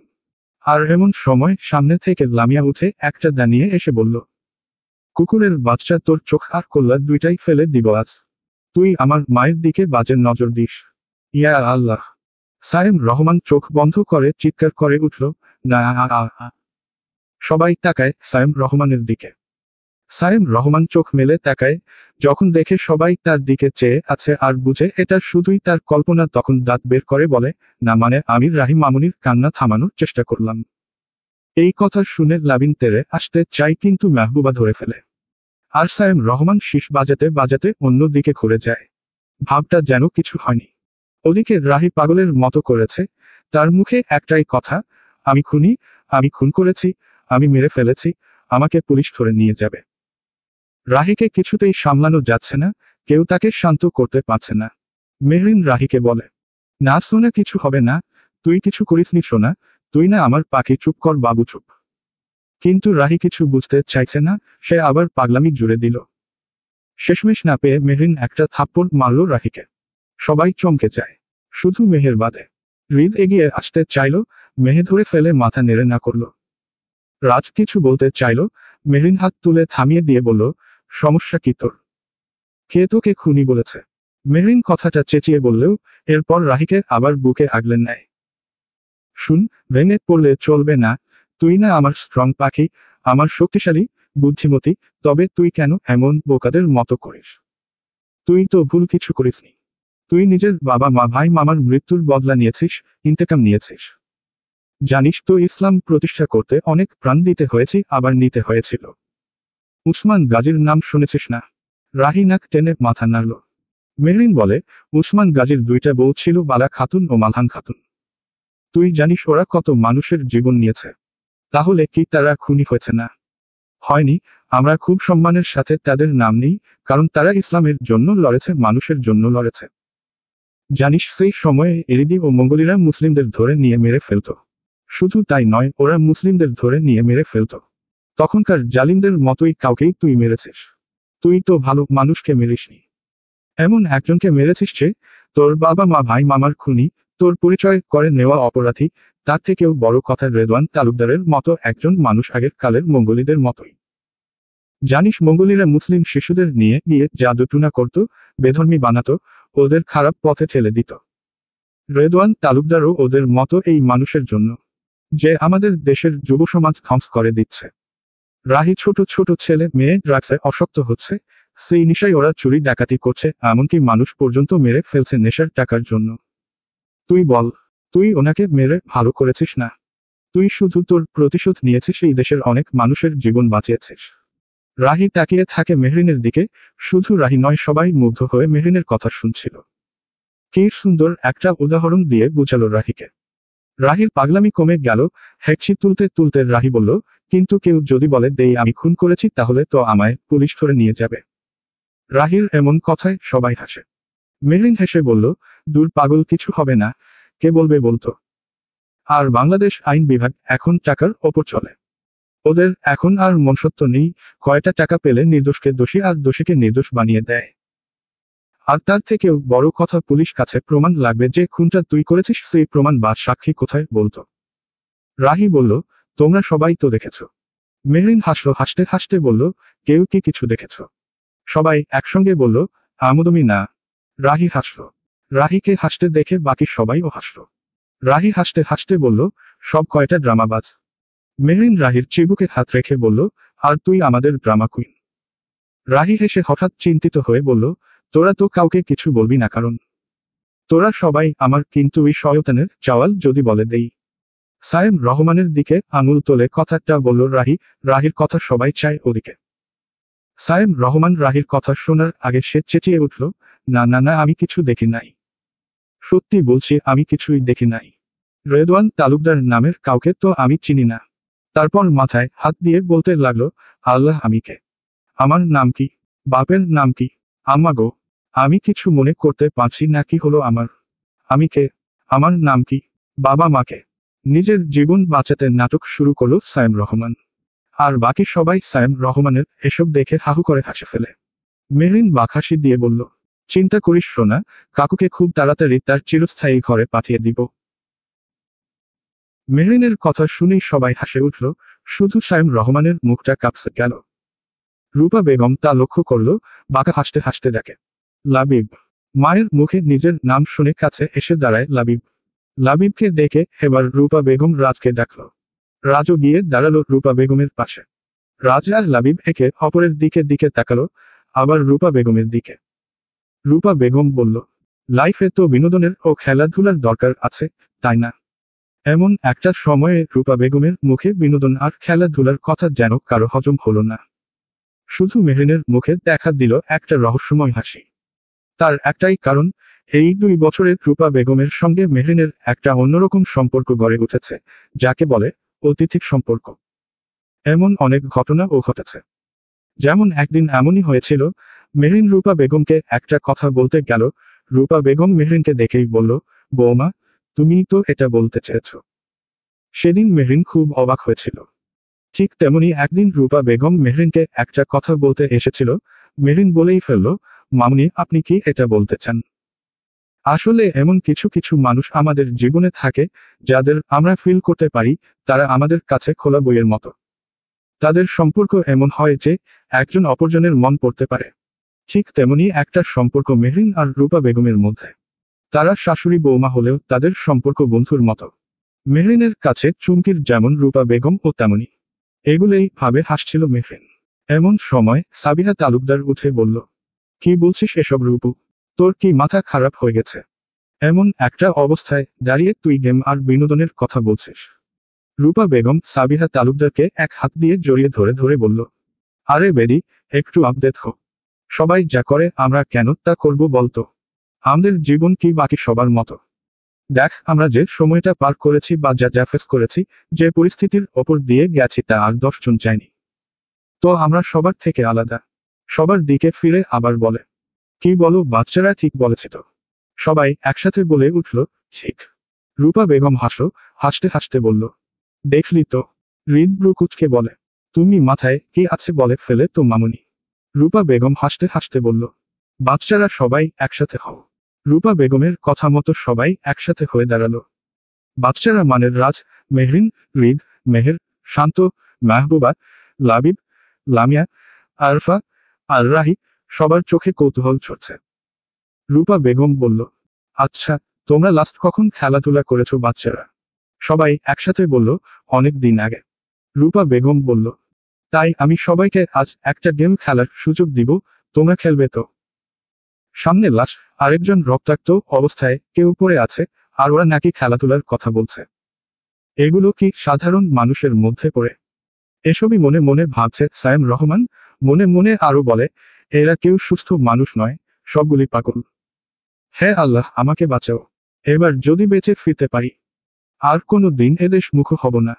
কিন্তু আফসোস, বেচারা সায়েম রহমান জানেই না গেমের নামে বলির পাঠা যে সে হবে।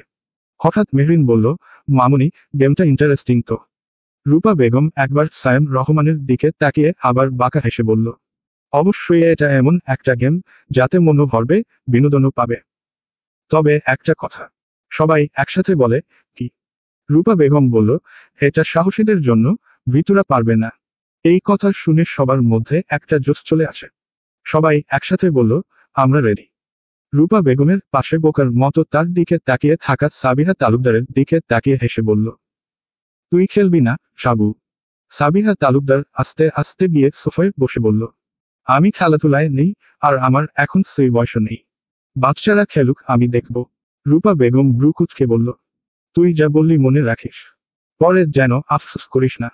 সাবিহা তালুকদার রূপা বেগমের কথায় পাত্তা দিল না। রূপা বেগম সবার দিকে তাকিয়ে বলল, তোমরা একটু ওয়েট করো, আমি আসছি।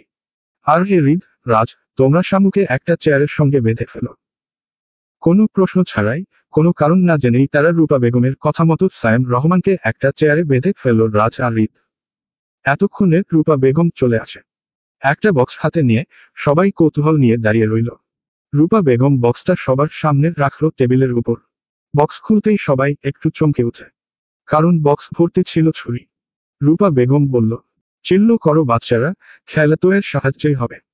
এ কথা বলার সঙ্গে সঙ্গে রাজ আর লাবিব বাঁকা হাসল আর রূপা বেগম বলল, তো এবার খেলার নিয়মটা বলি কেমন? সবাই মাথা নাড়ল। রূপা বেগম বলল, সিম্পল বিষয়, তোমাদের চোখ বাঁধা হবে। আর তারপর তোমরা এই বক্স থেকে চুরি তুলে সামনে বসা জেনোয়ার শরীরে মারবে। যে ঠিকঠাক মারতে পারবে সে জিতবে। এই কথা সবার কাছে সহজ হলেও সায়েম রহমানের কাছে ভয়ানক। সে কথা বলতেই যেন ভুলে যায়। তাকে গেমের সামগ্রী বানিয়ে উপরে পাঠানোর প্ল্যান করেছে রূপা বেগম, যেটা উনি খুব ভালোই বুঝতে পারছেন। নিজের জীবন সংকটে বুঝতে পেরে সায়েম রহমান হাউমাউ করে কান্না শুরু করে দেয় আর বলতে থাকে, ও রূপু, ও সবু, আমাকে ছেড়ে দে রে, আমি আর কোনো দিন দেশের মুখও দেখব না। সাবিহা তালুকদার তেরে যেতে চায়, কিন্তু মেহের হাসতে হাসতে ধরে ফেলে। সাবিহা তালুকদার বলে, আর একবার সবু বললে তোমার জিহ্বা আমি গরম পানিতে দিয়ে শীত করে দেব, বিয়াদব। মেহরিন হাসল, বাহ আন্টি, বুদ্ধিটা তো সেই। আগে আমরা মামুনির তৈরি করা খেলা খেলি, তারপর আপনার ইচ্ছাও পূরণ হবে। মেহরিনের এমন কথা শুনে আরফা আর সাবিহা তালুকদার দু জনেই টুকরিলে। সাবিহা তালুকদার করুণ চোখে তাকায় রূপা বেগমের দিকে। এটা কি বৌমা পেলি রে? রূপা বেগম স্বচ্ছন্দ হাসল, আরে বন্ধবী, চিল, এটা আমার বেটার বউ। এমন না হলে চলে। শুধু আমার বৌমা না, তোর বৌমাও কিন্তু কম যায় না। এই কথা শুনে সাবিহা তালুকদার চমকে তাকালো মেহেরের দিকে। মেহের শাশুড়িকে তার দিকে তাকাতে দেখে বাঁকা হাসে। সাবিহা তালুকদার টুকরিলে মাথা নেড়ে জিজ্ঞেস করল, রূপা বেগম যা বলল তা ঠিক কিনা? মেহের ও মাথা নাড়িয়ে উত্তর দিল, হ্যাঁ। সাবিহা তালুকদারের মাথা ঘুরে যাওয়ার মতো উপক্রম। যে মহিলা স্বামীকে খুন হতে দেখে পলিত মেয়ের হাতে, তাতে তার কিছু হলো না, এদিকে ছেলের বউ ভয়ঙ্কর, বৌমা এমন ডেঞ্জারাস শুনেই মাথা ঘুরে যাচ্ছে। হয়তো কারণ দুইটা ব্যাপার ভিন্ন ছিল। রেদওয়ান তালুকদার ভালো মানুষ হলে হয়তো এমনটা হতো না, আর হলেও সহ্য করতে পারতেন না, কিন্তু সে তো মানুষই না। আর মেহেরের ব্যাপারটা ভিন্ন, কারণ হৃদ সারা জীবন তার বউয়ের সঙ্গে থাকবে। তার একটা মাত্র ছেলে। তার ফিউচারের ব্যাপারে চিন্তিত হয় সাবিহা তালুকদার। সাবিহা তালুকদারকে এমন করতে দেখে রূপা বেগম হাসতে হাসতে মেহবুবার কাছে গিয়ে মেহবুবার কাঁধে হাত রেখে বলল, তোর মনে পড়ে হৃদয়ের বিয়ে, এর কয়দিন আগে রেদু হাসপাতালের ভর্তি ছিল। সাবিহা তালুকদার মাথা নাড়ল। রূপা বেগম গর্ব করে বলল, সেটা কোনো অ্যাক্সিডেন্ট ছিল না, আমার বৌমা মানে মেহবুবা মেরেছিল। তাও কি করেছিল জানিস? একদম বুকে ছুরি গেঁথে দিয়েছিল। সাবিহা তালুকদার যেন আকাশ থেকে পড়ে ভূত দেখার মতো মেহবুবার দিকে তাকালো। মেহবুবাও সঙ্গে সঙ্গে দাঁত বের করে হাসল। যা দেখে সবাই হাসল। সাবিহা তালুকদার বলল, বিআই সাহেব কি মেয়ে জন্ম দিল রে? কারো থেকে কেউ কম না, একটা পুরাই বোম। সাবিহা তালুকদারের কথায় আবার সবাই হাসল ওঠে। সাবিহা নিজেও হাসল ফেলে। রূপা বেগম বলল, চল, তাহলে বাচ্চারা শুরু করো। সবাই খেলায় নামে। শুধু শান্ত আর আরফা বাদে তারা এক কোণে দাঁড়িয়ে থাকে। লাইভ অ্যাকশন মুভি দেখার প্রথম সুযোগ হলো তাদের। প্রথমেই সুযোগ পেল লাবিব, চোখ বেঁধে দিল তার রাজ। লাবিব ছুরি মারতেই যাচ্ছে এমন সময় মেহরিন বলল, ওয়েট দেবরজি, ফিল আসছে না, একটা মিউজিক দরকার, তা না হলে জমবে না। মেহরিনের কথা শুনে রাজ উঠে বলল, উফ বৌজান, তুমি এতে বুঝো কেন? একদম মনমতো কথা। মেহরিন হাসল, আমি তো পতি বক্তব্য, তাই পতির মন বাসনা বুঝি। এই কথা শুনে রাজ বিড় করে বলল, হ্যাঁ, সে তো সব বুঝো, শুধু আমার একটু বউ বউ পেলেই বুঝো না। মেহরিন বলল, কিছু বললেন? রাজ হাসল, না না, কিছু না, কিছু না। মেহরিন ওহ বলে সাউন্ড বক্সটা ছেড়ে দিল, আর তাতে একটা হিন্দি গান হ্যান্ড জবাওয়ানি চালালো। সেই গান চলতেই সবাই যেন জোশ নিয়ে নাচছে, সবাই লিপসিং করছে আর নাচছে। সাবিহা তালুকদার আর রূপা বেগম বসে আছে। শান্ত আর আরফা দাঁড়িয়ে আছে একটু দূরে। শান্ত এসে বলল, দেখলে ওদের নাকি মানুষ মারতেও মুড লাগে।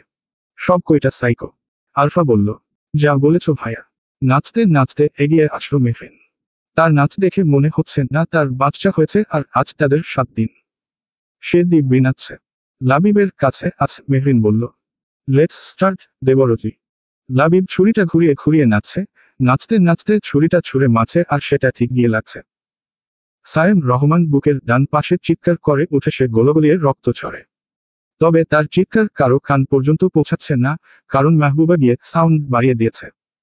যার দরুন ওরা একটুও বিরক্ত হচ্ছে না, চিল মুডে গেম উপভোগ করছে। লাবিবের পর রাহি আসে। রাহির চোখ বাঁধে রাজ। রাহি তো আগেই উড়াধুরা, একটু নাচে। ওকে দেখে মনে হচ্ছে এখানে ছুরি মারার গেম নয়, ডান্স কম্পিটিশন চলছে। নাচতে নাচতে হাতের ছুরিটা সাই করে ছুঁড়ে মারে আর সেটা গিয়ে ঠিক লাগে।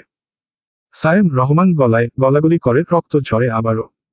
তারপর আসে লামিয়া, সেও নাচতে নাচতে ছুরি মারে, সেটা গিয়ে লাগে সায়েম রহমানের বুকের বাম পাশে। তারপর আসে হৃদ, সে ছুরিটা হাতে নিয়ে কিছুক্ষণ ঘুরিয়ে ঘুরিয়ে ঠাস করে ছুঁড়ে মারে। ছুরি সেটা ঠিক গিয়ে লাগে সায়েম রহমানের কপালের বাম পাশে। তারপর আসে রাজ, রাজ ছুরি হাতে নিয়ে আগে ছুরি দিয়ে নিজের ঘাড় চুলকায়, আর একটু হেলে ডুলে নাচে। রাজ বরাবরই সুন্দর নাচে, সবাই রাজের নাচ দেখছে।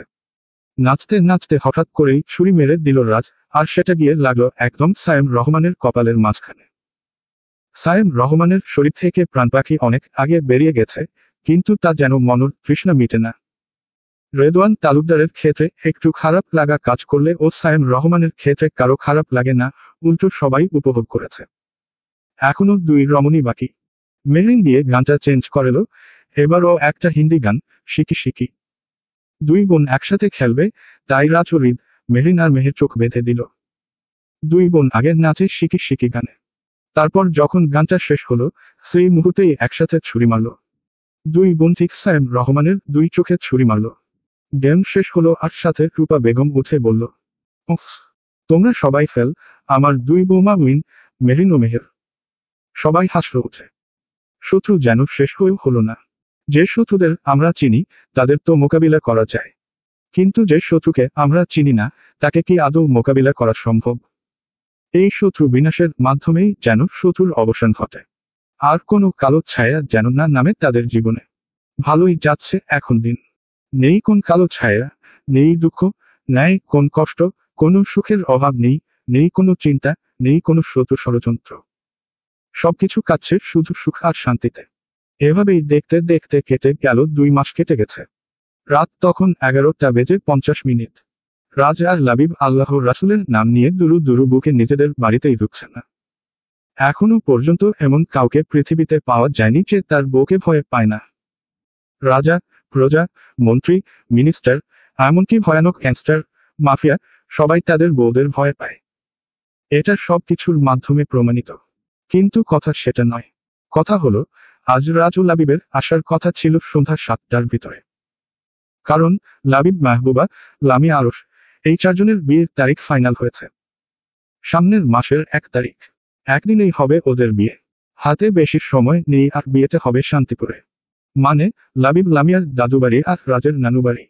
ওদিকে আবার মেহরিনদের ফুফুর বাড়িও সেখানেই। সে যাই হোক, এই প্রস্তাবখানা রেখেছেন জাহানারা বেগম। কারো কোনো আপত্তি না থাকায় তাই কথাটা ঠিক হয় যে বিয়ে শান্তিপুরেই হবে। যেমন ভাবা তেমন কাজ। সবাই গুছকাজ করে রেখেছে। যেহেতু বাচ্চারা এখনো অনেক ছোট, তাই তারা সবাই রাতেই যাবে, এই ছিল প্ল্যান। সব ঠিকঠাক, কিন্তু রাজ আর লাবিব দেরি করেছে। ওদিকে সবাই চলে গেছে, শুধু বাকি আছে মেহরিন, রাজ, লামিয়া, লাবিব, মাহবুবা আর রাহি। হ্যাঁ, রাহি এখন শিকদার বাড়িতেই থাকে। থাকবেই নাই বা কেন, এটাই তো তার আসল ঠিকানা। মাহবুবা গাল ফুলিয়ে বসে আছে লাবিবের আসার অপেক্ষায়। আসলেই আজ একটা যুদ্ধ বেঁধে যাবে। লাবিব চোরের মতো আধার আলোয় এদিক সেদিকে দেখে এক দৌড়ে নিজের রুমে ঢুকেই দরজা আটকে দেয়। তা দেখে রাজ মনে মনে হাসে, কিন্তু তা প্রকাশ করে না। ওই যে কথায় আছে না, যত হাসি তত কান্না। সেই কথাটা মাথায় রেখেই হাসল না। কারণ তার জন্য ও তো বিপদ রানী অপেক্ষায় আছে, যাওয়া মাত্রই শুরু করবে। লাবিব তার হাফ বউকে দেখে এমন ভয় পাচ্ছে, তাহলে রাজ তার ফুল বউ ও বাচ্চাদের মাকে কতটা ভয় পায়, সেই ভাবনায় একটা দীর্ঘশ্বাস ছাড়ে রাজ। উপরের দিকে নিজের রুমের দিকে পা বাড়ায়। ওদিকে লাবিব বাঁচে গিয়েছে ভেবে একটা লম্বা শ্বাস নেয়। শীষ বাজতে বাজতে যখন পিছনে ঘুরে দেখে মাহবুবা হাতে একটা ঝাড়ু নিয়ে দাঁড়িয়ে আছে। ওড়নাটা কোমরে বাঁধা, চুলগুলো একটু উঁচু করে খোপা করা, ঝাড়ুটার এক হাতে ধরে অন্য হাতে বাড়ি দিচ্ছে। তা দেখে লাবিব শুকনো ঢোক গিলে বলে, আসলে কি হয়েছে বলো তো আজ না। কথা শেষ হওয়ার আগেই মাহবুবা ঝাড়ুটা পাশে থাকা টেবিলে এক বাড়ি দেয়। যার ধ্বনি হাস্যস। লাবিব চোখ বন্ধ করে নেয়। মিনিট খানেক পরে আস্তে আস্তে চোখ খুলে পরিস্থিতি বোঝার চেষ্টা করে। মাহবুবা রাগে ফুসফুস করছে। লাবিব মনে মনে দোয়া কালেমা পড়ে মিনমিন করে বলে, আসলে কাল থেকে তো আর অফিসে যাওয়া হবে না, তাই আজ সব কাজ শেষ করে আসলাম। মাহবুবা একটা চিৎকার দিয়ে বলে, তোকেই বিয়ে করে আমার জীবনটা শেষ। আমি দেখি তোর সংসার করছি, অন্য কেউ হলে একটা উষ্টা মেরে চলে যেত।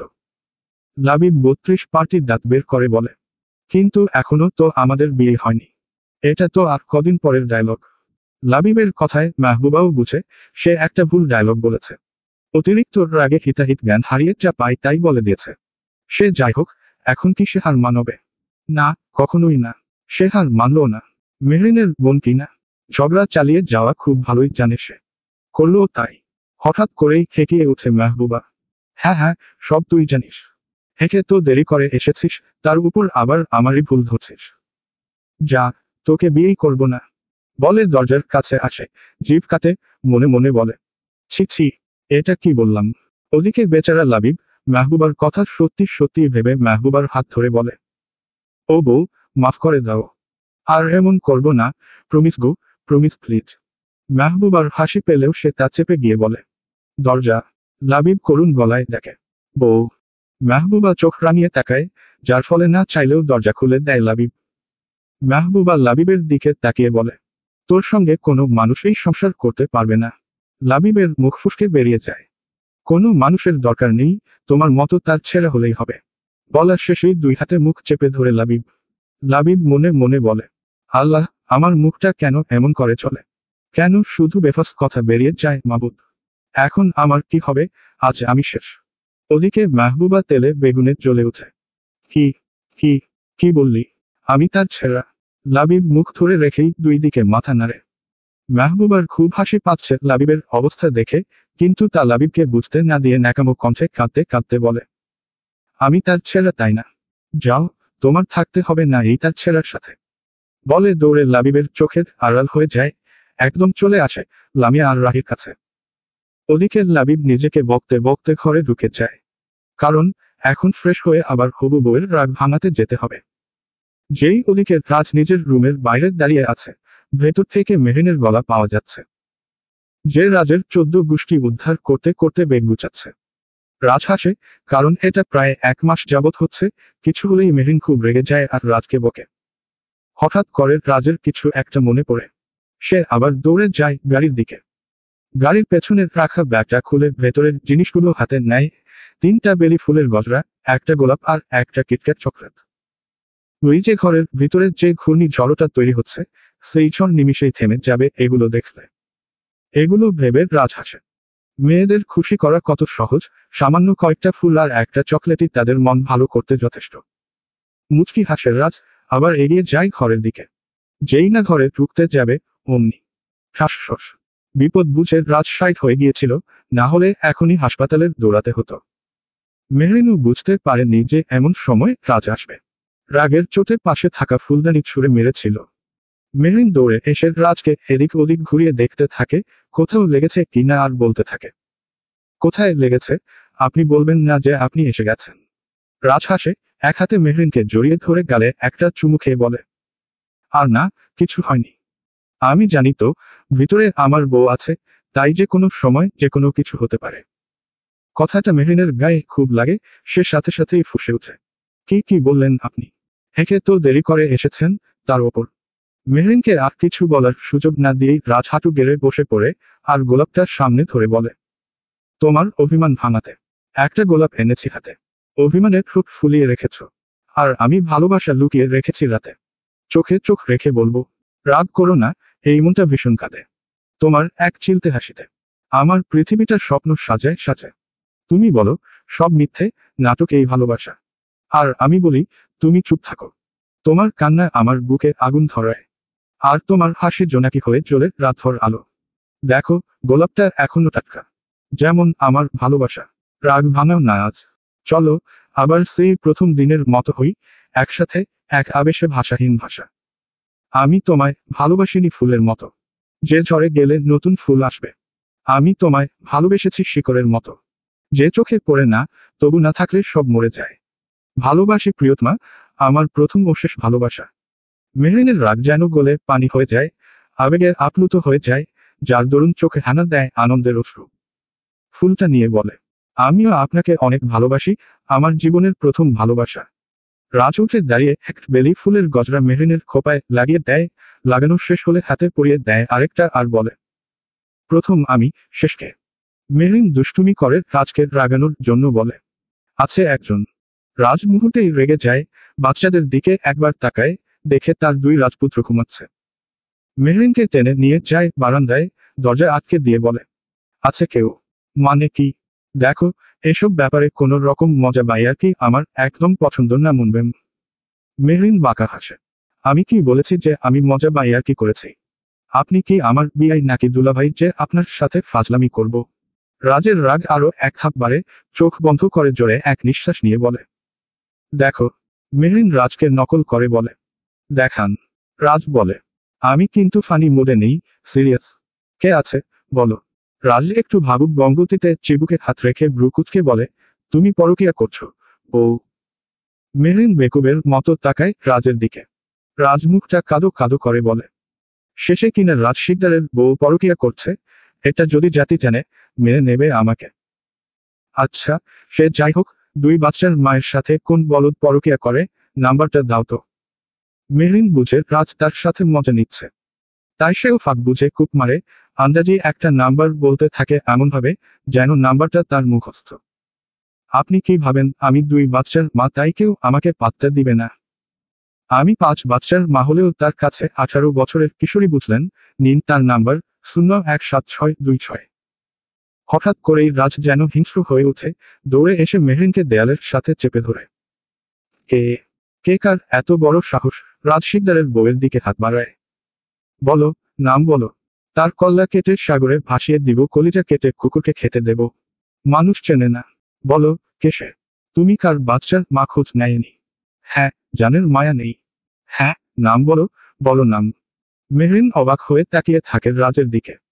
রাজ অগ্নি চোখে তাকিয়ে মেহরিনের দিকে, আর রোষভারী গলায় বলে, তোমাকে কিছু জিজ্ঞেস করেছি আমি, নাম বলো। মেহরিন বলে, পরকিয়া করলে তো দোষ আমারও আছে। শুধু ওই লোকের ব্যাপারে জানতে চাইছেন কেন? আমি তো আপনার সামনে, আমাকে কিছু করবেন না। রাজ এক নিঃশ্বাসে বলে, না, তোমার কোনো দোষ নেই। তুমি কোনো দোষ করতেই পারো না। করা তো দূর, এমন কিছু মনেও আনতে পারো না। তারপরও যদি তর্কের খাতিরে ধরেও নিই তুমি দোষী, সেই দোষ আমি মানি না। তোমার কিছু হবে না, তোমার জন্য 7 খুন মাফ। তবে যে রাজ শিকদারের বউ আর বাচ্চাদের দিকে হাত বাড়াবে, তাকে জাহান্নামে পাঠিয়ে দেব, এটা নিশ্চিত। এখন বলো তো, জানকে সে? মেহরিন পুরোটা সময় তাকিয়ে ছিল রাজের চোখের দিকে, শেষের কথাগুলো শুনে হেসে জড়িয়ে ধরে রাজকে। রাজের সব ক্লান্তি, অস্থিরতা, খারাপ লাগা যেন নিমিষেই ধুয়ে মুছে যায়। সেও আগলে নেয় তার ভালোবাসার মানুষকে, তার বাচ্চার মাকে। মেহরিন রাজের বুকে একই বুকে করতে করতে বলে, আপনি ভাবলেন কিভাবে যে আমি অন্য কাউকে? রাজ থামিয়ে দেয় আর বলে, উহু, আমি ভাবিনি। আমার বউ চেয়েছিল একটু ঝগড়া করতে, আর আমি শুধু সেই সুযোগটা করে দিলাম। আমি আমার আরিওনাকে নিজের চাইতেও বেশি বিশ্বাস করি। আমি ছাড়া কোনো পুরুষ যে আমার বউয়ের আশেপাশে ঘেঁষতে পারবে না তা আমি জানি। কারো বাপেরও সেই সাহস নেই মিসেস শিকদারের সাথে পরকীয়া করবে। মেহরিন হেসে ফেলে। রাজ বলে, সরি বউ, আজ আসতে আসতে লেট হয়ে গেছে। তুমি তো জানো আজকেই শেষ, অনেকদিন অফিসে যাব না, তাই সবকিছু গুছাতে গুছাতে লেট হয়ে গেছে। মেহরিন কিছু বলে না, শুধু মাথা নাড়ে। কিছুক্ষণ ওভাবেই থাকে দুজন। মেহরিন হঠাৎ তারা দিয়ে বলে, যান, ফ্রেশ হয়ে আসুন, আমি খাবার আনছি। রাজ সম্মতি জানিয়ে চলে যায় ফ্রেশ হতে। মেহরিন তার দুই রাজপুত্রকে এক নজর দেখে নিচে চলে যায় রাজের খাবার আনতে। রাত 1:25। মেহরিন, রাজ, রাহি, লামিয়া, লাবিব আর মেহবুবা সবাই একসাথে রওনা দিয়েছে শান্তিপুরের দিকে। মাহিন তার ফুপির রাহির কোলে, আর মাহিন তার মায়ের কোলে। লাবিব আর মেহবুবা একটানা ঝগড়া করতে করতে যাচ্ছে। লাবিব মেহবুবাকে মানাছে আর মেহবুবা বকে যাচ্ছে। রাহি আর লামি মাহিনুর সঙ্গে বকবক করছে। ওদিকে মেহরিন ও তার কবি সাহেবের সঙ্গে নীরব প্রেমে ডুবে পৌঁছে যায় তাদের গন্তব্যে। জমিদার বাড়ি পৌঁছেই সবাই যে যার ঘরে চলে যায়। শান্তিপুরে যেন নতুন একদিনের সূচনা। চারিদিকে বিয়ে নিয়ে এক উৎসবমুখর আমেজ। জমিদার বাড়ি ইতোমধ্যে ভরে গেছে অতিথিতে। চুমকি, শান্ত সবাই এসে গেছেন। সকালের নাস্তা শেষ করে সবাই বাগানে গিয়ে বসেছে।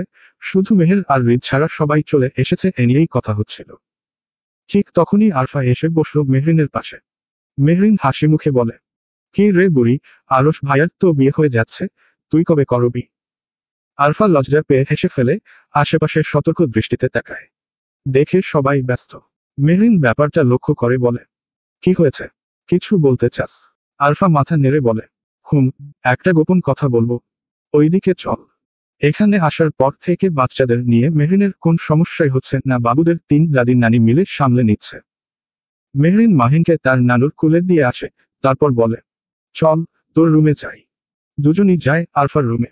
আরফা দরজায় আটকে বিছানায় উঠে বসে মেহরিনের হাত ধরে বলে, একটা কথা বলবো। মেহরিন হাসে আয়েশ করে বসে বলে, কেমন রহস্যের গন্ধ পাচ্ছি, বল তো শুনি, কি পাকাচ্ছিস? আরফা বলে, আমি না, একজনকে ভালোবাসি। মেহরিন যেন আকাশ থেকে পড়ল। আরফা যে মেয়ে, সে তো কিছু গোপন রাখে না। কাউকে কিছু বলুক আর না বলুক, মেহরিনকে ঠিক বলে। মেহরিন সিরিয়াস গলায় বলে, কতদিন? আরফা চোখ বন্ধ করে বলে, 3 বছর। মেহরিন মাথায় হাত দিয়ে বলে, আয় হায়, কি বলিস, এতদিন রে? তুই এখন বলছিস? আরফা বলে, আরে আগে শোন না, আমি তো সিরিয়াস ছিলাম না, ভেবেছিলাম এমনি ভালো লাগা। দিন পর চলে যাবে, কিন্তু এখন তো। মেহরিন ভ্রু কুঁচকে বলে, এখন কি? আরফা উত্তেজিতভাবে বলে, ও হঠাৎ করে বলেছে ও আসবে আমাদের বাড়ি, আব্বুর কাছে আমাকে চাইবে, আর সেটা কালকেই। জানো ওর আম্মুও আমার সাথে কথা বলছে। মেহরিন হেসে আরফাকে জড়িয়ে ধরে বলে, এটা তো ভালো কথা পাগলি, আসুক না, সমস্যা কোথায়? আরশ ভাইয়ার বিয়ের পর তোদের বিয়ে দিয়ে দিব। ভালোবাসা খারাপ কিছু না শোনা। আরফা মেহরিনকে শক্ত করে জড়িয়ে ধরে বলে, আমার খুব ভয় করতেছে মেহু আপু। মেহরিন বলে, আরে ধুর, কিছু হবে না, আর কিছু হলে আমি সামলে নিব, হ্যাপি। আরফা মেহরিনকে আরো জড়িয়ে ধরে বলে, এই জন্যই তোকে এত ভালোবাসি। মেহরিনও বোনকে বুকে আগলে ধরে বলে, আমিও তোকে অনেক ভালোবাসি। দুই বোন কিছুক্ষণ ভালোবাসায় আর আবেগে ভেসে যায়, তারপর আবার সবাই যার যার কাজে ব্যস্ত হয়ে পড়ে। ইতোমধ্যে জমিদার বাড়িতে উৎসব শুরু হয়ে গেছে, হলো ঘরে মাতিয়ে তুলেছে সবাই। এর মাঝে আরফার ব্যাপারটাও ছড়িয়ে পড়েছে। প্রথমে কেউ বিশ্বাস করতে চায়নি। হাসি, মজা, দুষ্টুমি আর বাচ্চাদের কোলাহলে কেটে যায় গোটা দিন। এখন সন্ধ্যা 7টা। সবাই আড্ডা দিচ্ছে, মজা করছে, শুধু আরফা মন খারাপ করে বসে আছে। তা দেখে মেহরিন এসে ওর পাশে বসে, কি রে, কি হয়েছে? কতদিন পর ভাইয়ার বিয়ে, তারপর তোর বিয়ে, আর তুই মুখটা এমন বেটক্কি মাছের মতো করে রাখছিস কেন? এত চিন্তা করছিস কেন? আমি তো বলেছি না, চিন্তার কিছু নেই, আমি সব সামলে নেব। আরফা চিন্তিত গলায় বলে, আসলে ওটা নিয়ে চিন্তা করছি না, চিন্তার বিষয় হলো, শুভ রর সাথে আমার শেষ কথা হয়েছিল কাল রাতে। আজ সারাদিন ওর সাথে কথা হয়নি। ও অনলাইনে আসছে না, ফোন বন্ধ। মেহরিন কিছুক্ষণ ভেবে বলে, ওর কোনো পরিচিত মানুষ আছে যাকে তুই চিনিস? আরফা ভেবে বলে, ওর আম্মুর নাম্বার আছে, উনি আমাকে চিনেন, মাঝে মাঝে কথা হতো। মেহরিন বলে, তাহলে তো হলোই, ওনাকে একবার কল দে, ঝামেলা শেষ। আরফার মুখে হাসি ফুটে ওঠে। আরে তাই তো, এই কথা তো মাথায় আসেনি। মেহরিন আরফার মাথায় হাত রেখে উঠে চলে যায়, আর আরফা আবার আড্ডায় মেতে ওঠে। তবে রাত 9টা নাগাদ সবাই যখন বসার ঘরে, আরফা একটু সরে এসে সাসুমা নামে সেভ করা নাম্বারে কল দেয়। একবার, দুইবার, 3 নম্বর বারে ফোন ধরে এক ভদ্রমহিলা। আসসালামু আলাইকুম আন্টি, ভালো আছেন? ওপাশ থেকে উত্তর আসে, ওয়ালাইকুম আসসালাম মা, ভালো আছি। তুমি কেমন আছো? জি আন্টি, আলহামদুলিল্লাহ। ভদ্রমহিলা বলেন, আচ্ছা শোনো মা, আমরা শুভকে বিয়ে করিয়ে ফেলেছি আজ। আসলে ওর আব্বু নিজের পছন্দের মেয়ে এনেছেন। তোমার কথা বলতেই উনি রেগে গেছেন, তারপর নিজেই খুঁজে বৌমা এনেছেন। তুমি মা আর শুভ কে কল দিও না। বুঝতেই পারছো, নতুন সংসার, এসব জানলে মেয়েটা কষ্ট পাবে, সংসারে ঝামেলা হতে পারে, তুমি তো বুঝোই। আরফার যেন পুরো পৃথিবীটা ঘুরে গেল। অনেক কিছু বলতে চেয়েও কিছু বলতে পারল না। গলা দিয়ে কোনো কথা বের হলো না। অনেক কষ্টে শুধু বলল, আচ্ছা আন্টি। ওপাশ থেকে ভদ্রমহিলা বলেন, ঠিক আছে মা, ভালো থেকো। আমাদের জন্য দোয়া করো, আমিও তোমার জন্য দোয়া করি, ভালো কাউকে পাবে জীবনে। আর হ্যাঁ, আবার বলছি, শুভ কে ফোন দিও না। কথা শেষ হতেই কলটা কেটে দেন তিনি। আরফা ধপ করে বসে পড়ে। ওর মস্তিষ্ক যেন ঠিকমতো কাজই করছে না। কি হয়ে গেল এসব? আরফা নিজের ঘরে গিয়ে দরজা আটকে দেয়। কেমন যেন নিজেকে পাথর পাথর লাগছে। কান্না করতে ইচ্ছা করছে, কিন্তু কান্না করতে পারছে না। ওর মনে শুধু একটাই কথা ঘুরছে, ও কিভাবে বিয়ে করে নিতে পারে। এতটা এতটা পাগলামি। ওর আম্মুর সঙ্গে বলা কথাগুলো, এত এত প্রমিস, এত এত স্বপ্ন, এত কিছু পরিকল্পনা, সবই তো করেছিল আমার সঙ্গে। তাহলে অন্য কাউকে কিভাবে বিয়ে করতে পারে? ওদিকে আমি তো সব আমার ফ্যামিলিতে জানিয়ে দিয়েছি। সবাইকে। আমি ওর জন্য কত ফ্রেন্ডের সাথে ঝগড়া করেছি, জোর গলায় বলেছি, ও অন্যরকম, ও আলাদা। আমি কি জবাব দিব এখন? সবসময় তো বলতো, আমাদের মাঝে যেন দ্বিতীয় কাউকেও না আছে। আর এখন আমি ওর লাইফের দ্বিতীয় কেউ হয়ে গেলাম। এসব ভাবতে ভাবতেই শুয়ে পড়ে আরফা। খাওয়ার সময় কতবার ডাকলো সবাই, কিন্তু আরফা গেল না। আমরা কখনো যা কল্পনাও করি না, তাই যদি আমাদের সাথে ঘটে, তাহলে আমরা পাথর হয়ে যাই। কোনো চিন্তা, চেতনা কাজ করে না। আর আমাদের মাঝে সময় অতিবাহিত হয় ঠিকই, কিন্তু আমরা থেমে যাই সেই অনাকাঙ্ক্ষিত ঘটনায়। এই যেমন এখন আরফার সাথে হলো। খাওয়া শেষে সবাই যার যার রুমে চলে গেল। ওভাবেই ঘুমিয়ে পড়ে আরফা। হঠাৎ ঘুম ভাঙে ফোন ভাইব্রেট হওয়ায় ফোন হাতে নিয়ে দেখে সেই মানুষটার কল। কান্নারা এসে যেন গলায় দলা পাকায়। কান্না গিলে কল ধরে আরফা। সত্যি বিয়ে করে নিয়েছ শুভ? হ্যাঁ। ওহ, তা বউ কি অনেক সুন্দরী? হ্যাঁ, তোমার থেকেও বেশি। ও আচ্ছা। সেই সৌন্দর্যের কাছে বুঝি হেরে গেল 3 বছরের একসাথে পথ চলা, এত বছরের অনুভূতি, ভালোবাসা, মায়া, সব সব বুঝি হেরে গেল শুধুই সৌন্দর্যের কাছে। আহা, ওভাবে বলছো কেন? আমাদের এক হওয়া হয়তো আল্লাহ চাননি। চুপ। আপনার ওই নোংরা মুখে আল্লাহর নাম এভাবে নিবেন না। অন্তত এই ব্যাপারে তো একদমই না। আপনি চাইলে পারতেন, কিন্তু আপনি চাননি। আল্লাহ বলেছেন, তোমরা চেষ্টা করো, দেওয়ার মালিক আমি। আচ্ছা, আপনি যেহেতু অন্য কাউকে বিয়ে করলেন, তবে এতদিন আমার ফিলিংস নিয়ে কেন খেললেন বলুন তো? আরে তুমি সহজভাবে নাও, আর আমি আমার ফ্যামিলিকে মানাতে পারিনি। ও তাই, ফ্যামিলি। এই 3 বছর পর আপনার পরিবারের কথা মনে পড়ল। কোথায় ছিল আপনার ফ্যামিলি এতদিন? আমি তো কতবার বলেছি, যদি ফ্যামিলি না মানে তাহলে কি করবেন? তখন আপনি অনেক বড় গলায় বলতেন, তুলে নিয়ে যাবেন, প্রয়োজনে আমার আব্বুর পায়ে ধরবেন, আপনার পরিবারকেও বুঝাবেন। এগুলো কি ছিল? এখন এসব বলে কি লাভ বল?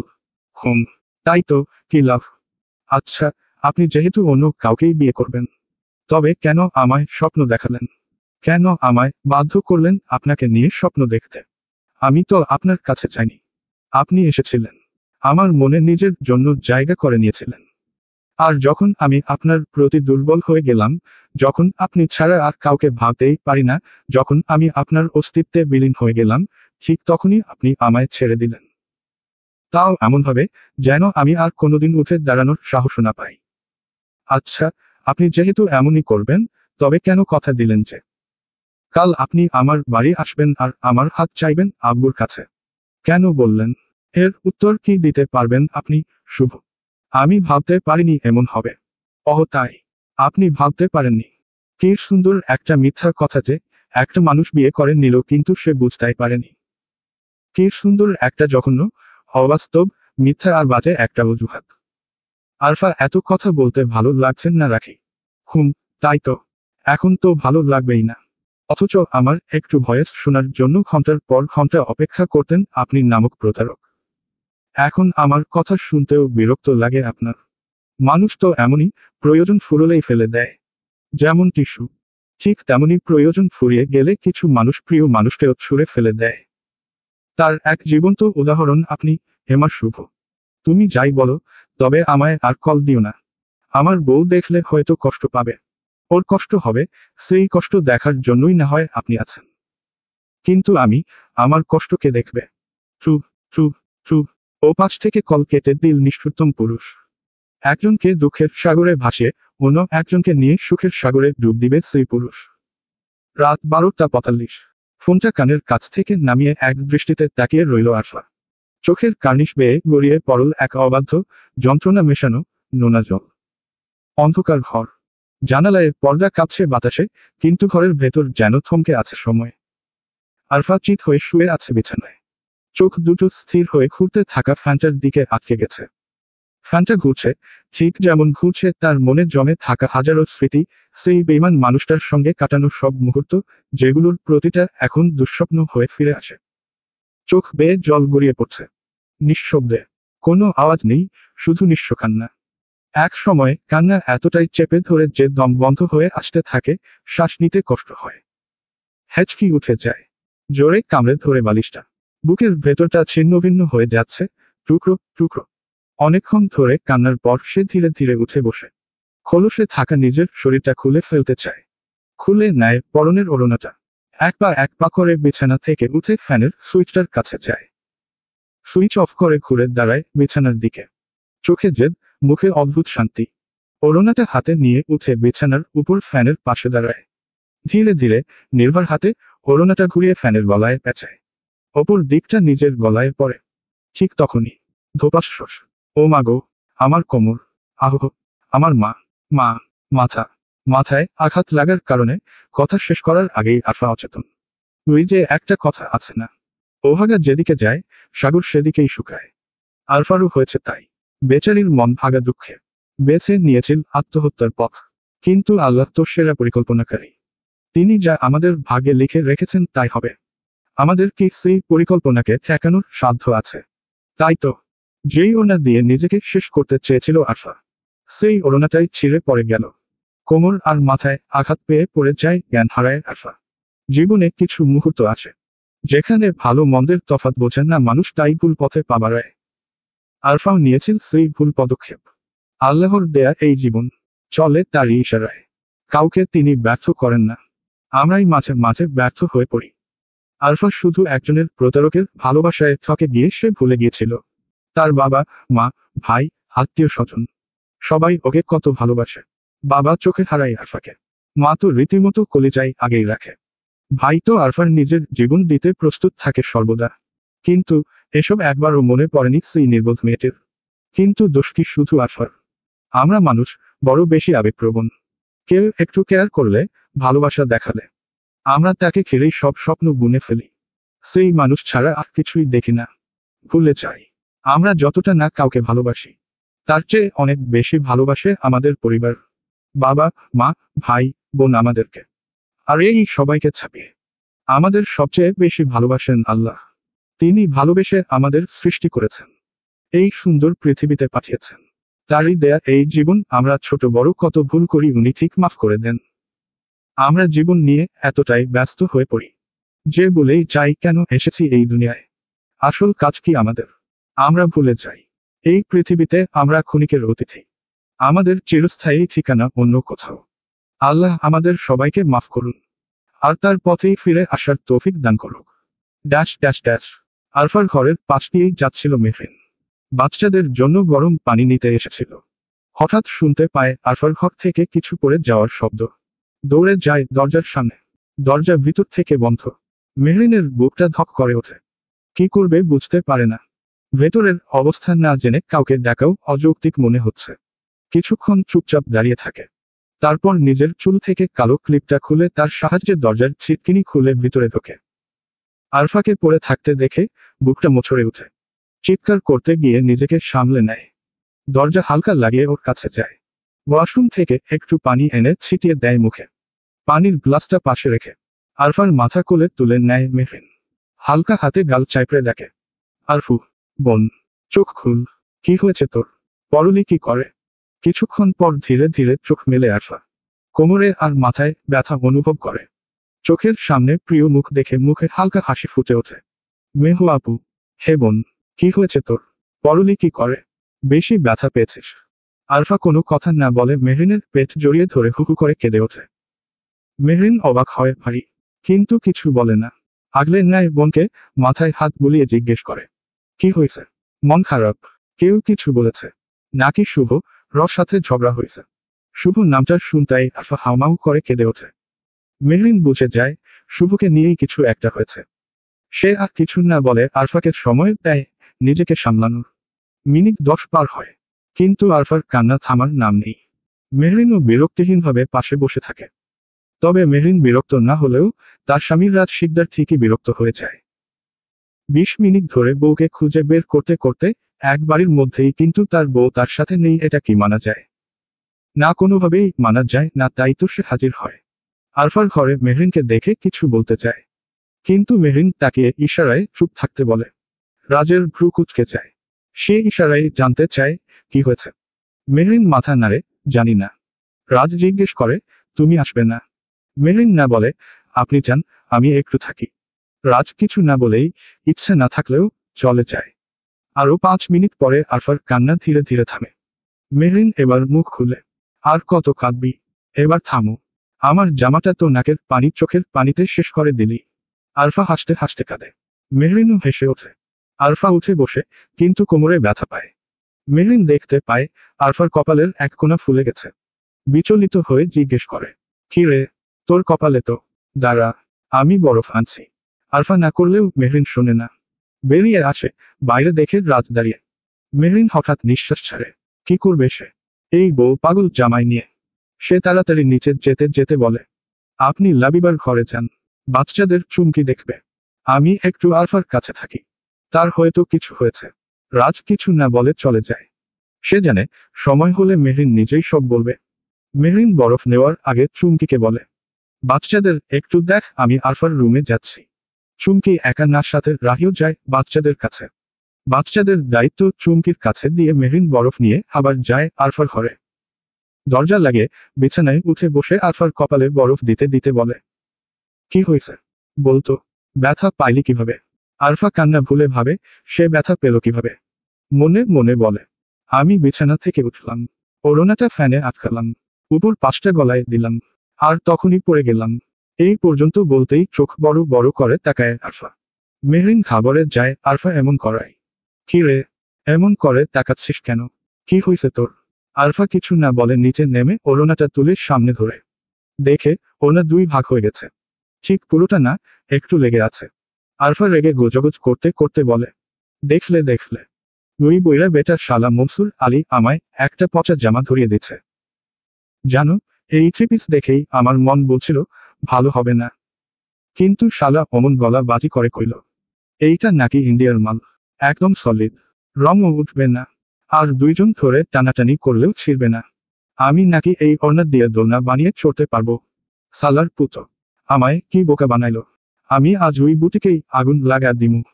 মেহরিন কিছু না বুঝে শুধু ফালফাল করে তাকিয়ে আছে আরফার দিকে।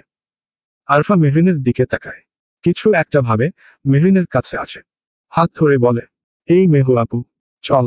মেহরিন অবাক হয়ে জিজ্ঞেস করে, কোথায়? আরফা মেহরিনকে টানতে টানতে বলে, ওই বুইরা সালারে মারতে। মেহরিন বলে, কিন্তু কেন? সে কি করছে? আরফার আগে ফুসতে ফুসতে বলে, শালা মিথ্যা কথা বলে আমার কাছে 3 পিস বিক্রি করছে। মেহরিন অবাক হয়ে জিজ্ঞেস করে, কেন 3 পিসের কি রং উঠেছে? নাকি কোথাও ছিঁড়া?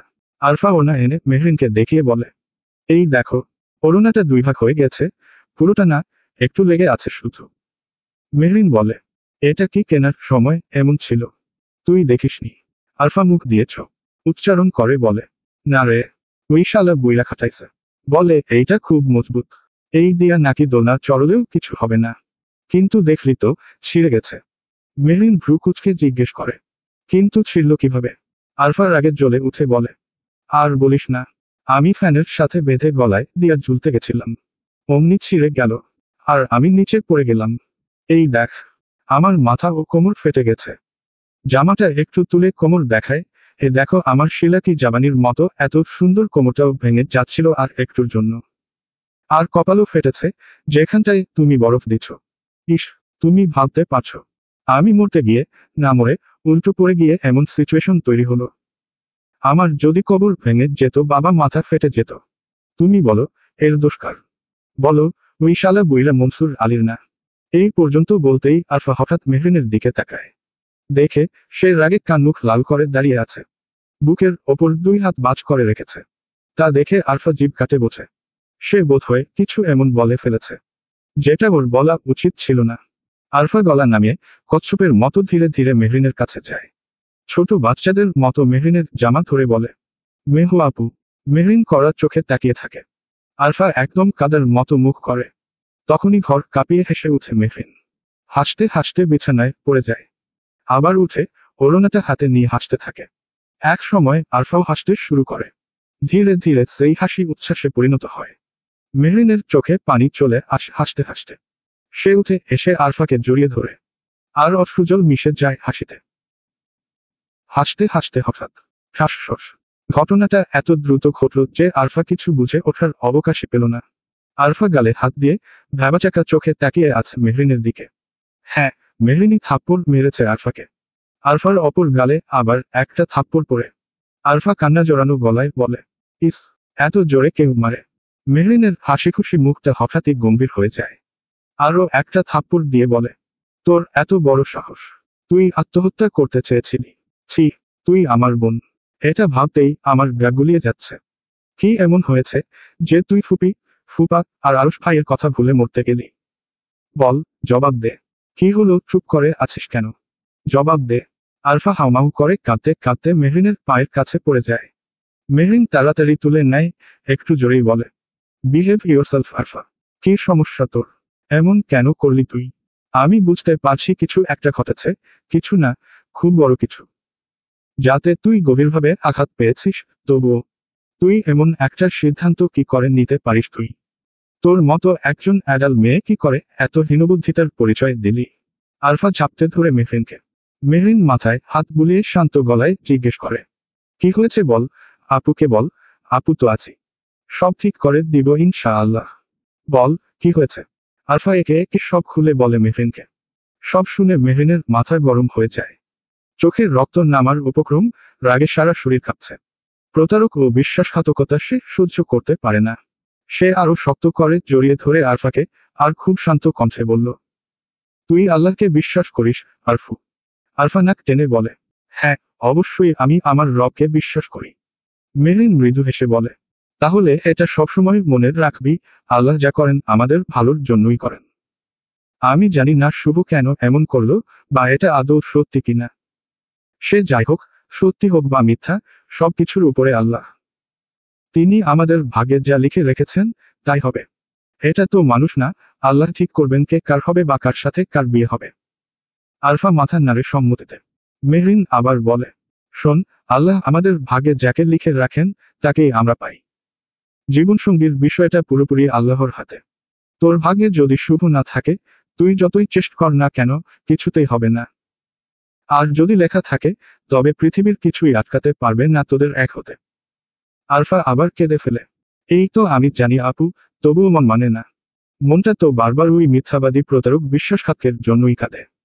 মেহরিন আরফার চুলগুলো গুছিয়ে দিয়ে একখানা চুমু খায়, বলে, তুই চিন্তা করিস না, আমি খোঁজ নিচ্ছি। তবে কথা দে, যদি শুভ সত্যিই বিয়ে করে ফেলে, তুই তাকে ভুলে যাবি। যত কষ্টই হোক না কেন, তাদের মাঝে কখনো যাবি না। আগে যাই ছিল, এখন যদি সে বিবাহিত হয়, তাহলে আরেকটা জীবন তার সঙ্গে জড়িয়ে আছে।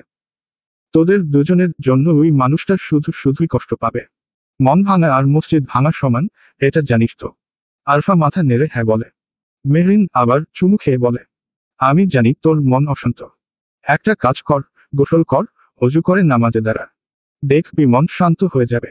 কেঁদে ফেল, আল্লাহর দরবারে কাঁদ। আর যে কাজটা করবি ভাবছিলি, ওটার জন্য ক্ষমা চা। বুঝেছিস? আরফা মাথা নাড়ে। মেহরিন কঠোর কণ্ঠে বলে, আর এমন করবি? আরফা দুই দিকে মাথা নাড়ে, না। যা, গোসল কর। সকালে আমরা এ নিয়ে কথা বলবো। মেহরিন চলে যেতে চায়, পেছনে থেকে আরফা ডাকে, মেহু আপু। মেহরিন দাঁড়ায়। আরফা দৌড়ে এসে মেহরিনকে জড়িয়ে ধরে বলে, you are the best sister in the world. Mehrin হেসে ওকে জড়িয়ে ধরে তারপর নিজের রুমে চলে যায়। আরফা গোসল করে, অজু করে, জায়নামাজ বিছিয়ে দাঁড়িয়ে যায় আল্লাহর দরবারে। নিজের সব গুনার জন্য কান্নায় ভেঙে পড়ে ক্ষমা চায়। এদিকে মেহরিন রুমে ঢুকেই দেখে মাহিন শুয়ে আছে তার পাশে রাহি। রাহি গল্প করছে আর মাহিন খিলখিল করে হাসছে। চুমকি মাহিনকে কোলে নিয়ে এদিক সেদিকে ঘোরাফেরা করছে, হয়তো মাহিন কান্না করছিল, তাই শান্ত করছে। মেহরিনকে দেখে চুমকি জিজ্ঞেস করে, কি হয়েছে বলতো? মেহরিন মাহিনকে কোলে তুলে নেয়, ফিডিং করাতে করাতে সব খুলে বলে। সব শুনে রাহি বলে, আরফা অনেক কষ্ট পেয়েছে, মনের অনেক গভীরে আঘাত পেয়েছে। মনের আঘাত কতটা গভীর হলে শান্তশিষ্ট প্রাণখোলা একজন মানুষ আত্মহত্যার পথ বেছে নেয় ভাবো একবার। চুমকি হঠাৎ রেগে ফুঁসে উঠে, সব দোষই শালা শুভর। রাহিও তাল দেয়, ঠিক বলেছিস চুমকি আপু, সব দোষই বেটার। মেহরিন শান্ত গলায় বলে, চিন্তা করিস না, যদি ওই ছেলে দোষী হয়, সে শাস্তি পাবেই। জানিস তো, আমি একবার যদি কাউকে ধরবো বলি, তবে তাকে ছাড়ি না। রাহি দুষ্টুমি করে বলে, আর যদি সে ধরা না দেয়? মেহরিন বাঁকা হেসে বলে, তাহলে তাকে আর কেউ ধরতে পারবে না, কারণ সে এই সুন্দর পৃথিবীতেই আর থাকতে পারবে না। মেহরিনের কথা শুনে চুমকি আর রাহি হেসে ওঠে। সকাল 9টা, সবাই বসে আছে খাওয়ার টেবিলে। সবাই নাস্তা করেছে আর গল্প করছে। সবার মুখে হাসি থাকলেও আরফার মুখটা বিষণ্ণ। তা দেখে মেহরিন একটা দীর্ঘশ্বাস ফেলে। সবাই খাচ্ছে আর গল্প করছে। হঠাৎ এমন সময় আরফার ফোনটা ভাইব্রেট করে ওঠে।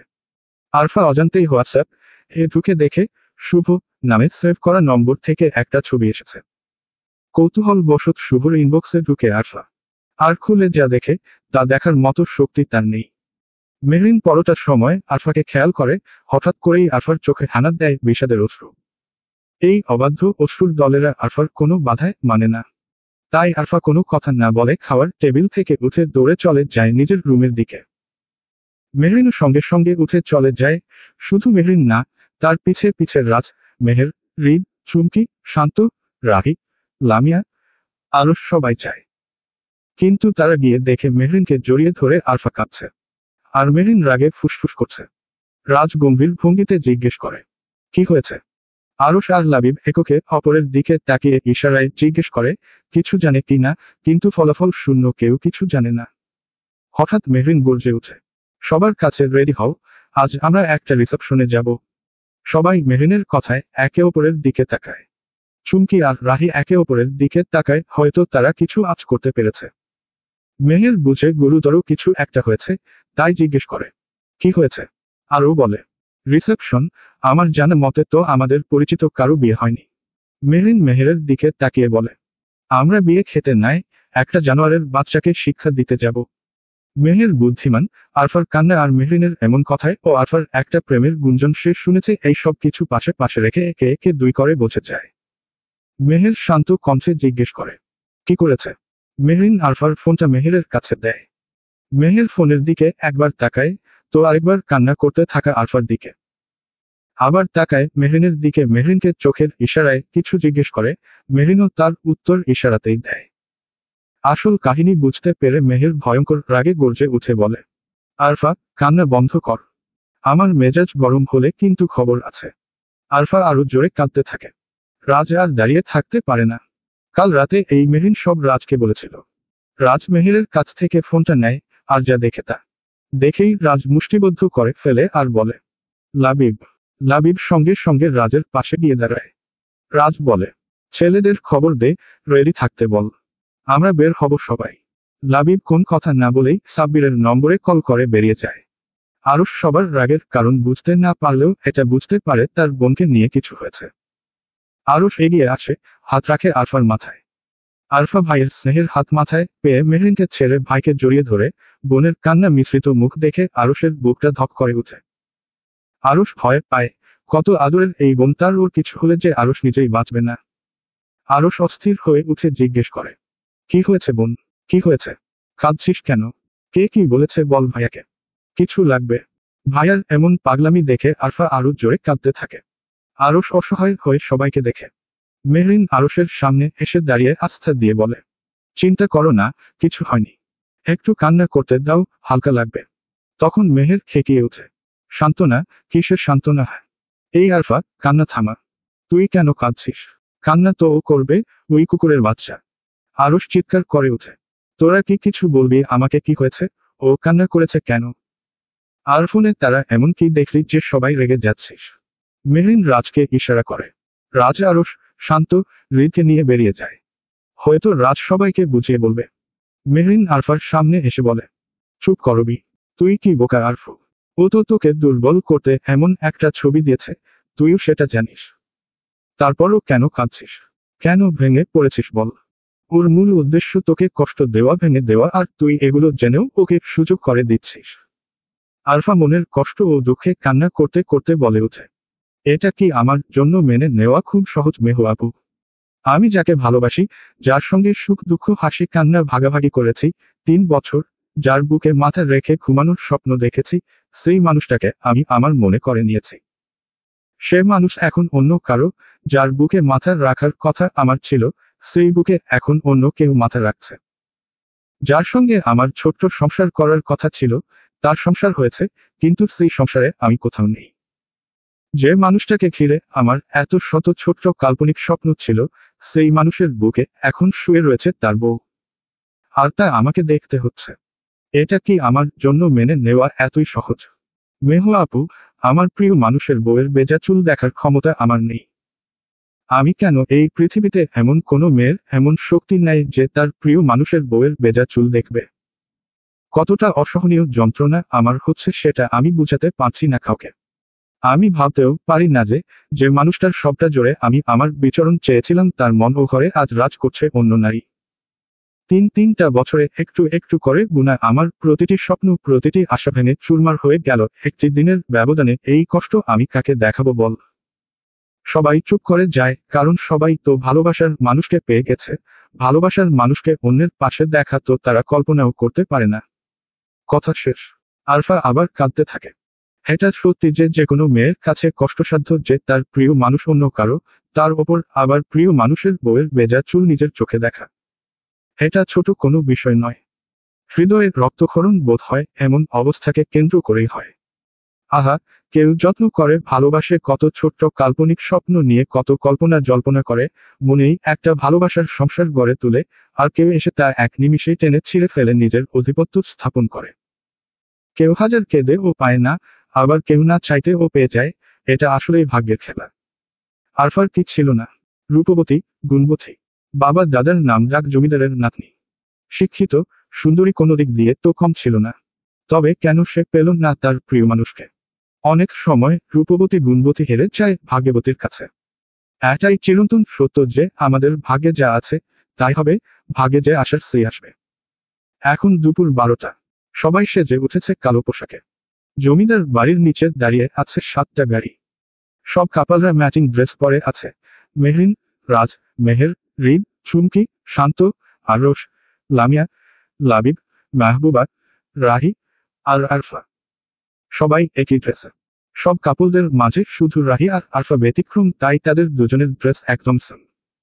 তবে রাহি কালো পরেছে আর আরফা পরেছে নীল। এটা অবশ্য মেহরিনের কথায় হয়েছে। মেহের যখন মেহরিনকে জিজ্ঞেস করেছিল কালোর রং কেন, উত্তরে মেহরিন বলেছিল, কাল হচ্ছে সুখের প্রতীক।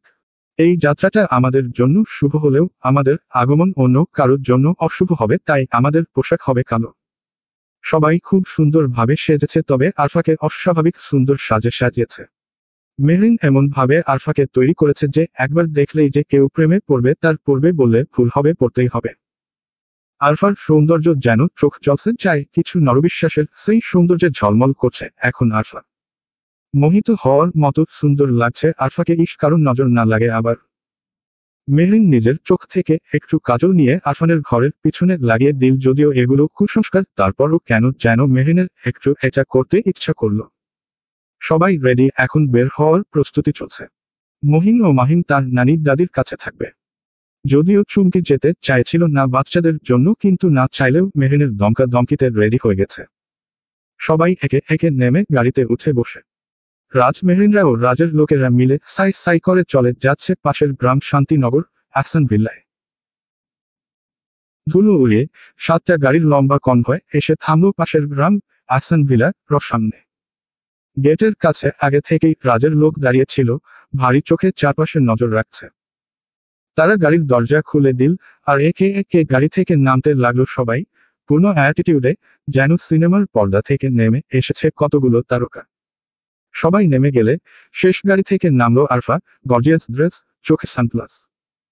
দেখে মনে হচ্ছিল নায়িকা নায়কদের মিলনমেলা চলছে, আর কাউকেই যেন একে অপরের চেয়ে কম লাগছে না। আরফাকে মাঝখানে রেখে তার চারপাশে দাঁড়িয়ে পড়ল বাকি সবাই। রিসেপশনে ঢুকতেই অতিথিদের চোখ বড় হয়ে গেল। নবদম্পতির প্রতি যে মনোযোগ থাকার কথা ছিল তা চলে গেল মেহরিন ও তার সাথীদের দিকে। ওরা একদম এগিয়ে গিয়ে দাঁড়ালো শুভ ও তার স্ত্রীর সামনে, যেখানে তারা বসেছিল। শুভ স্থির দৃষ্টিতে তাকিয়ে রইল আরফার দিকে, যেন পলক পড়ছে না। আরফা হেসে রাজ আর মেহরিনের দিকে তাকালো, মেহরিন ও রাজও ইশারা করল। তাদের ইশারা পেয়ে আরফার ঠোঁটে একটা বাঁকা হাসি খেলে গেল। ঠিক তখনই শুভ উঠে দাঁড়িয়ে অজান্তেই বলে ফেলল, wow, you are looking so beautiful. Arfa হেসে উত্তর দিল, ওহ রিয়েলি? হুম। শুভ মাথা নেড়ে বলল। পাশে ফিসফাস শুরু হয়ে গেল, নতুন বউটার চেয়ে এই নীল ড্রেস পরা মেয়েটা অনেক সুন্দর, আহা, একদম পুতুলের মতো। এসব শুনে নতুন বউ মাথা নিচু করে ফেলল। আরফা আবার সেই বাঁকা হাসি হাসল, তারপর এগিয়ে গিয়ে নতুন বউয়ের মুখটা তুলে বলল, বাহ, খুব মিষ্টি তো দেখতে তুমি। ওহ, খালি হাতে তো আবার নতুন বউয়ের মুখ দেখতে নেই, এটা নাও। আরফা একটা বক্স ধরিয়ে দিল নতুন বউয়ের হাতে, মাথায় হাত রেখে বলল, ভালো থেকো বোন, ওর যত্ন নিও, সে আমার ভীষণ প্রিয়। নতুন বউ কিছু বলতে যাচ্ছিল, কিন্তু আরফা ঠোঁটে আঙুল দিয়ে থামিয়ে দিল। উহু, কোনো কথা নয়, একটু ফিসফিস করেই বলল, নতুন বউদের বেশি কথা বলতে হয় না, চুপচাপ থাকতে হয় বুঝলে। এ কথা বলে আরফা চলে গেল শুভর সামনে, যে এখনো চোখ না সরিয়ে তাকিয়ে আছে তার দিকেই। আরফা হেসে উঠল, হাসিটা ধীরে ধীরে অট্টহাসিতে পরিণত হলো। শুভ সেই হাসিতে মুগ্ধ হয়ে সে নিজেও হাসতে লাগলো। হঠাৎ আরফার হাসি থেমে গেল, পুরো হলো কাঁপিয়ে, সে এক চড় বসিয়ে দিল শুভর বাগালে। শুভ হতবাক হয়ে তাকিয়ে রইল। এটা আমার সাথে প্রতারণা করার জন্য, বলে আরফা আরেকটা মারল টাঙ্গালে। এটা আমার অনুভূতি নিয়ে খেলা করার জন্য। শুভর বাবা মা আর কয়েকজন ছুটে আসতে চাইল, কিন্তু রাজের লোকেরা তাদের আটকে দিল। আরফা ঠোঁটের কোণে তাচ্ছিল্যের হাসি নিয়ে শুভর কানের কাছে ঝুঁকে বলল, কি ভেবেছিলে আমি খুব দুর্বল? পাশে কেউ নেই, তুমি জানো না আমি কে? আমি আরফা চৌধুরী, জমিদারের নাতনি, জমিদারের মেয়ে। আরে তুমি তো আমার লেভেলই নাই, সামান্য একটা বিজনেসম্যানের ছেলে তুমি, আর কোথায় আমি জমিদারের মেয়ে। আমি চাইলে তুমি শুধু কেন, তোমার পুরো পরিবারকে ছেলের ভাত খেতে পারি। আবার একটু থেমে মুচকি হাসি দিয়ে আরফা বলে, আবার চাইলে তোমাদের সবাইকে টপকেও দিতে পারি। শুভ মাথা নিচু করে রাখল। আরফা ফিসফিসিয়ে বলল, আর একটা কথা শোনবে, আমি গ্যাংস্টার মিস্টার শিকদারের বোন। এ কথা শুনে শুভর গলা শুকিয়ে গেল। ঠিক তখনই আরফা আর এক থাপ্পড় মারল, এরপর বা হাতে ধরা সানগ্লাস চোখে পড়ে, অ্যাটিটিউডের সাথে চুলগুলো পেছনে ছুঁড়ে দিয়ে চলে আসে, পুরো হলের সামনে শুভকে অপমানিত করে। কিন্তু আফসোস কারো কিছু করার সাধ্য নেই। মেহরিনরা দৃশ্যটা দেখছিল আর হাসছিল, হঠাৎ এক মেয়ে এসে মেহরিনের হাত ধরে ফেলল। মেহরিন তাকাতেই মেয়েটা ঠোঁটে ঠান্ডা হাসি ফুটিয়ে কিছু না বলে ঠাস করে কোল্ড ড্রিঙ্কস ছুঁড়ে মারল মেহরিনের মুখে। মেহরিন শান্ত হাসি হেসে পাশে থাকা টিস্যু নিয়ে মুখ মুছে নিল। রাজের ছেলেরা এগিয়ে যেতে চাইল, কিন্তু মেহরিন হাত তুলে থামিয়ে দিল। মুখ মুছা শেষ করে মেহরিন বলল, এর কারণ? মেয়েটা চিৎকার করে বলল, যে মেয়ে আমার ভাইকে থাপ্পড় মেরেছে, তুই তার সাথে এসেছিস, তার মানে তোকে আর তোর সাথীদের জুতোপেটা করব। মেহরিন বাঁকা হাসল। চুমকি রেগে উঠল, তেরে আসতে চাই, তোকে তো আমি। কিন্তু লামিয়া আর রাহি চুমকিকে থামিয়ে দিল। মেহরিন ধীরে ধীরে মেয়েটির কাছে গিয়ে পাশে থাকা টেবিল থেকে গরুর মাংসের বাটি তুলে নিয়ে ঢেলে দিল তার মাথায়। মাংসের ঝোল মুখে চোখে লাগতেই মেয়েটি চিৎকার করে উঠল। মেহরিন টিস্যু দিয়ে হাত মুছল ঝোলের বাটি ধরায়, তারা আত্মীয় কিছুটা লেগেছে কিনা, তারপর পাশে থাকা 2 লিটারের 7 আপ বোতল খুলে তা ঢেলে দিল মেয়েটার মাথায়। মেয়েটি পালাতে চাইলে মেরিন চুলের মুঠি চেপে ধরে ফিসফিসিয়ে বলল, তোর সাহস দেখে আমি অবাক। আর মানুষ পেলি না লাগার জন্য? শেষে কি না আমার সাথে লাগতে আসলি? আমি লাগলেই পারবি তো? উইহেদাম আছে। মানুষ পেটানো আমার পেশা ও নেশা দুইটাই। মানুষ বুঝে লিখতে আসবি তো? তুই কি জানিস আমি মানুষ মেরে লবণ মরিচ লাগিয়ে দেই? সে যাই হোক, পরের বার কারোর সাথে লাগতে গেলে মানুষ বুঝে লাগবি। সবাই আমার মতো দয়ালু না। আজ নেহাতি মন ভালো বলে ছেড়ে দিলাম। এ কথা বলে মেহরিন তাকে ছেড়ে দিল। কিন্তু ঠিক তখনই ভিড়ের মধ্যে থেকে এক ছেলে এগিয়ে এসে ঠাসঠস মেহরিনকে এক থাপ্পড় মারল। মেহরিনকে মারায় মেহের, চুমকি, মাহবুবা, লামিয়া ও রাহি সবাই ক্ষণিকের জন্য অবাক হয়ে যায়। মেহরিন কি আর চুপ করে থাকার মানুষ? প্রথমেই ওই মেয়েটাকে ওই ছেলের সামনে আরো 2-4টা থাপ্পড় মারে। যতটুকু বুঝতে পেরেছি এই ছেলেটা ওই মেয়েটাই কিছু হয়। এরপর একসঙ্গে 3-4টা থাপ্পড় বসিয়ে দিল সেই ছেলেটার গালে। শুধু তাই নয়, সাথে দিল 2-4টি ঘুষি। সবশেষ একদম জায়গা মতো মেন পয়েন্টে একটা কিক।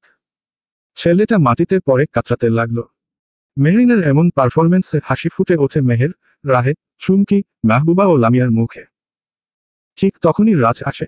মেয়েরা কেন বের হচ্ছে না এটা দেখতে এসেছিল সে, কিন্তু কেন যেন পৌঁছতে একটু দেরি হয়ে গেল মনে হচ্ছে। মেহরিনের ঠোঁটে লেগে থাকা রক্ত দেখে রাজের মাথায় আগুন জ্বলে উঠল। তার দৃষ্টি পড়ল মাটিতে পড়ে থাকা ছেলেটার উপর। এক মুহূর্তে সব বুঝে নিল। ঝড়ের বেগে ঝাঁপিয়ে পড়ল রাজ সেই ছেলের উপর।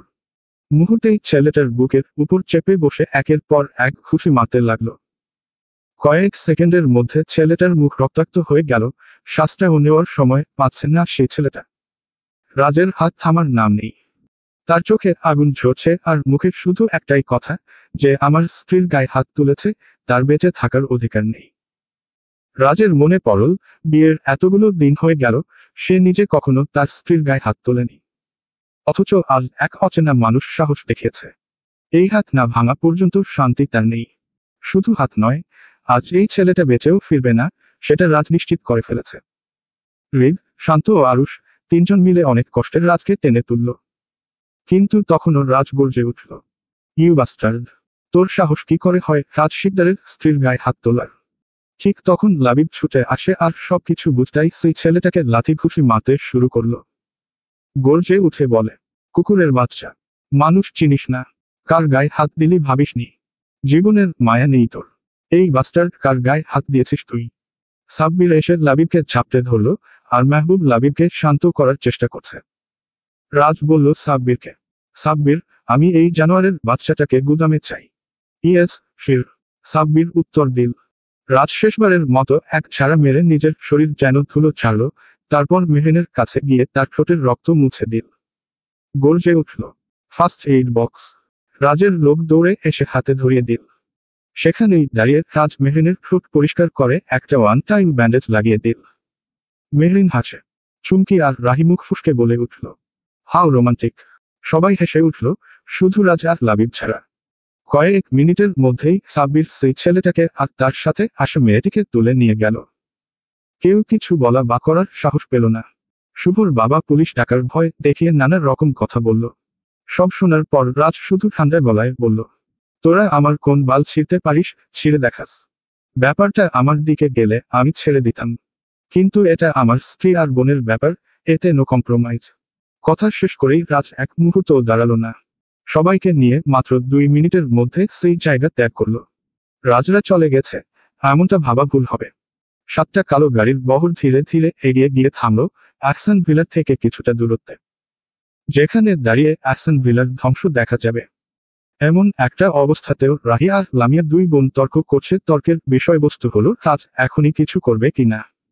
রাহি বলছে, এখন কোন ঝামেলা করবে না। লামিয়া বলছে, এখানে কিছু হবে।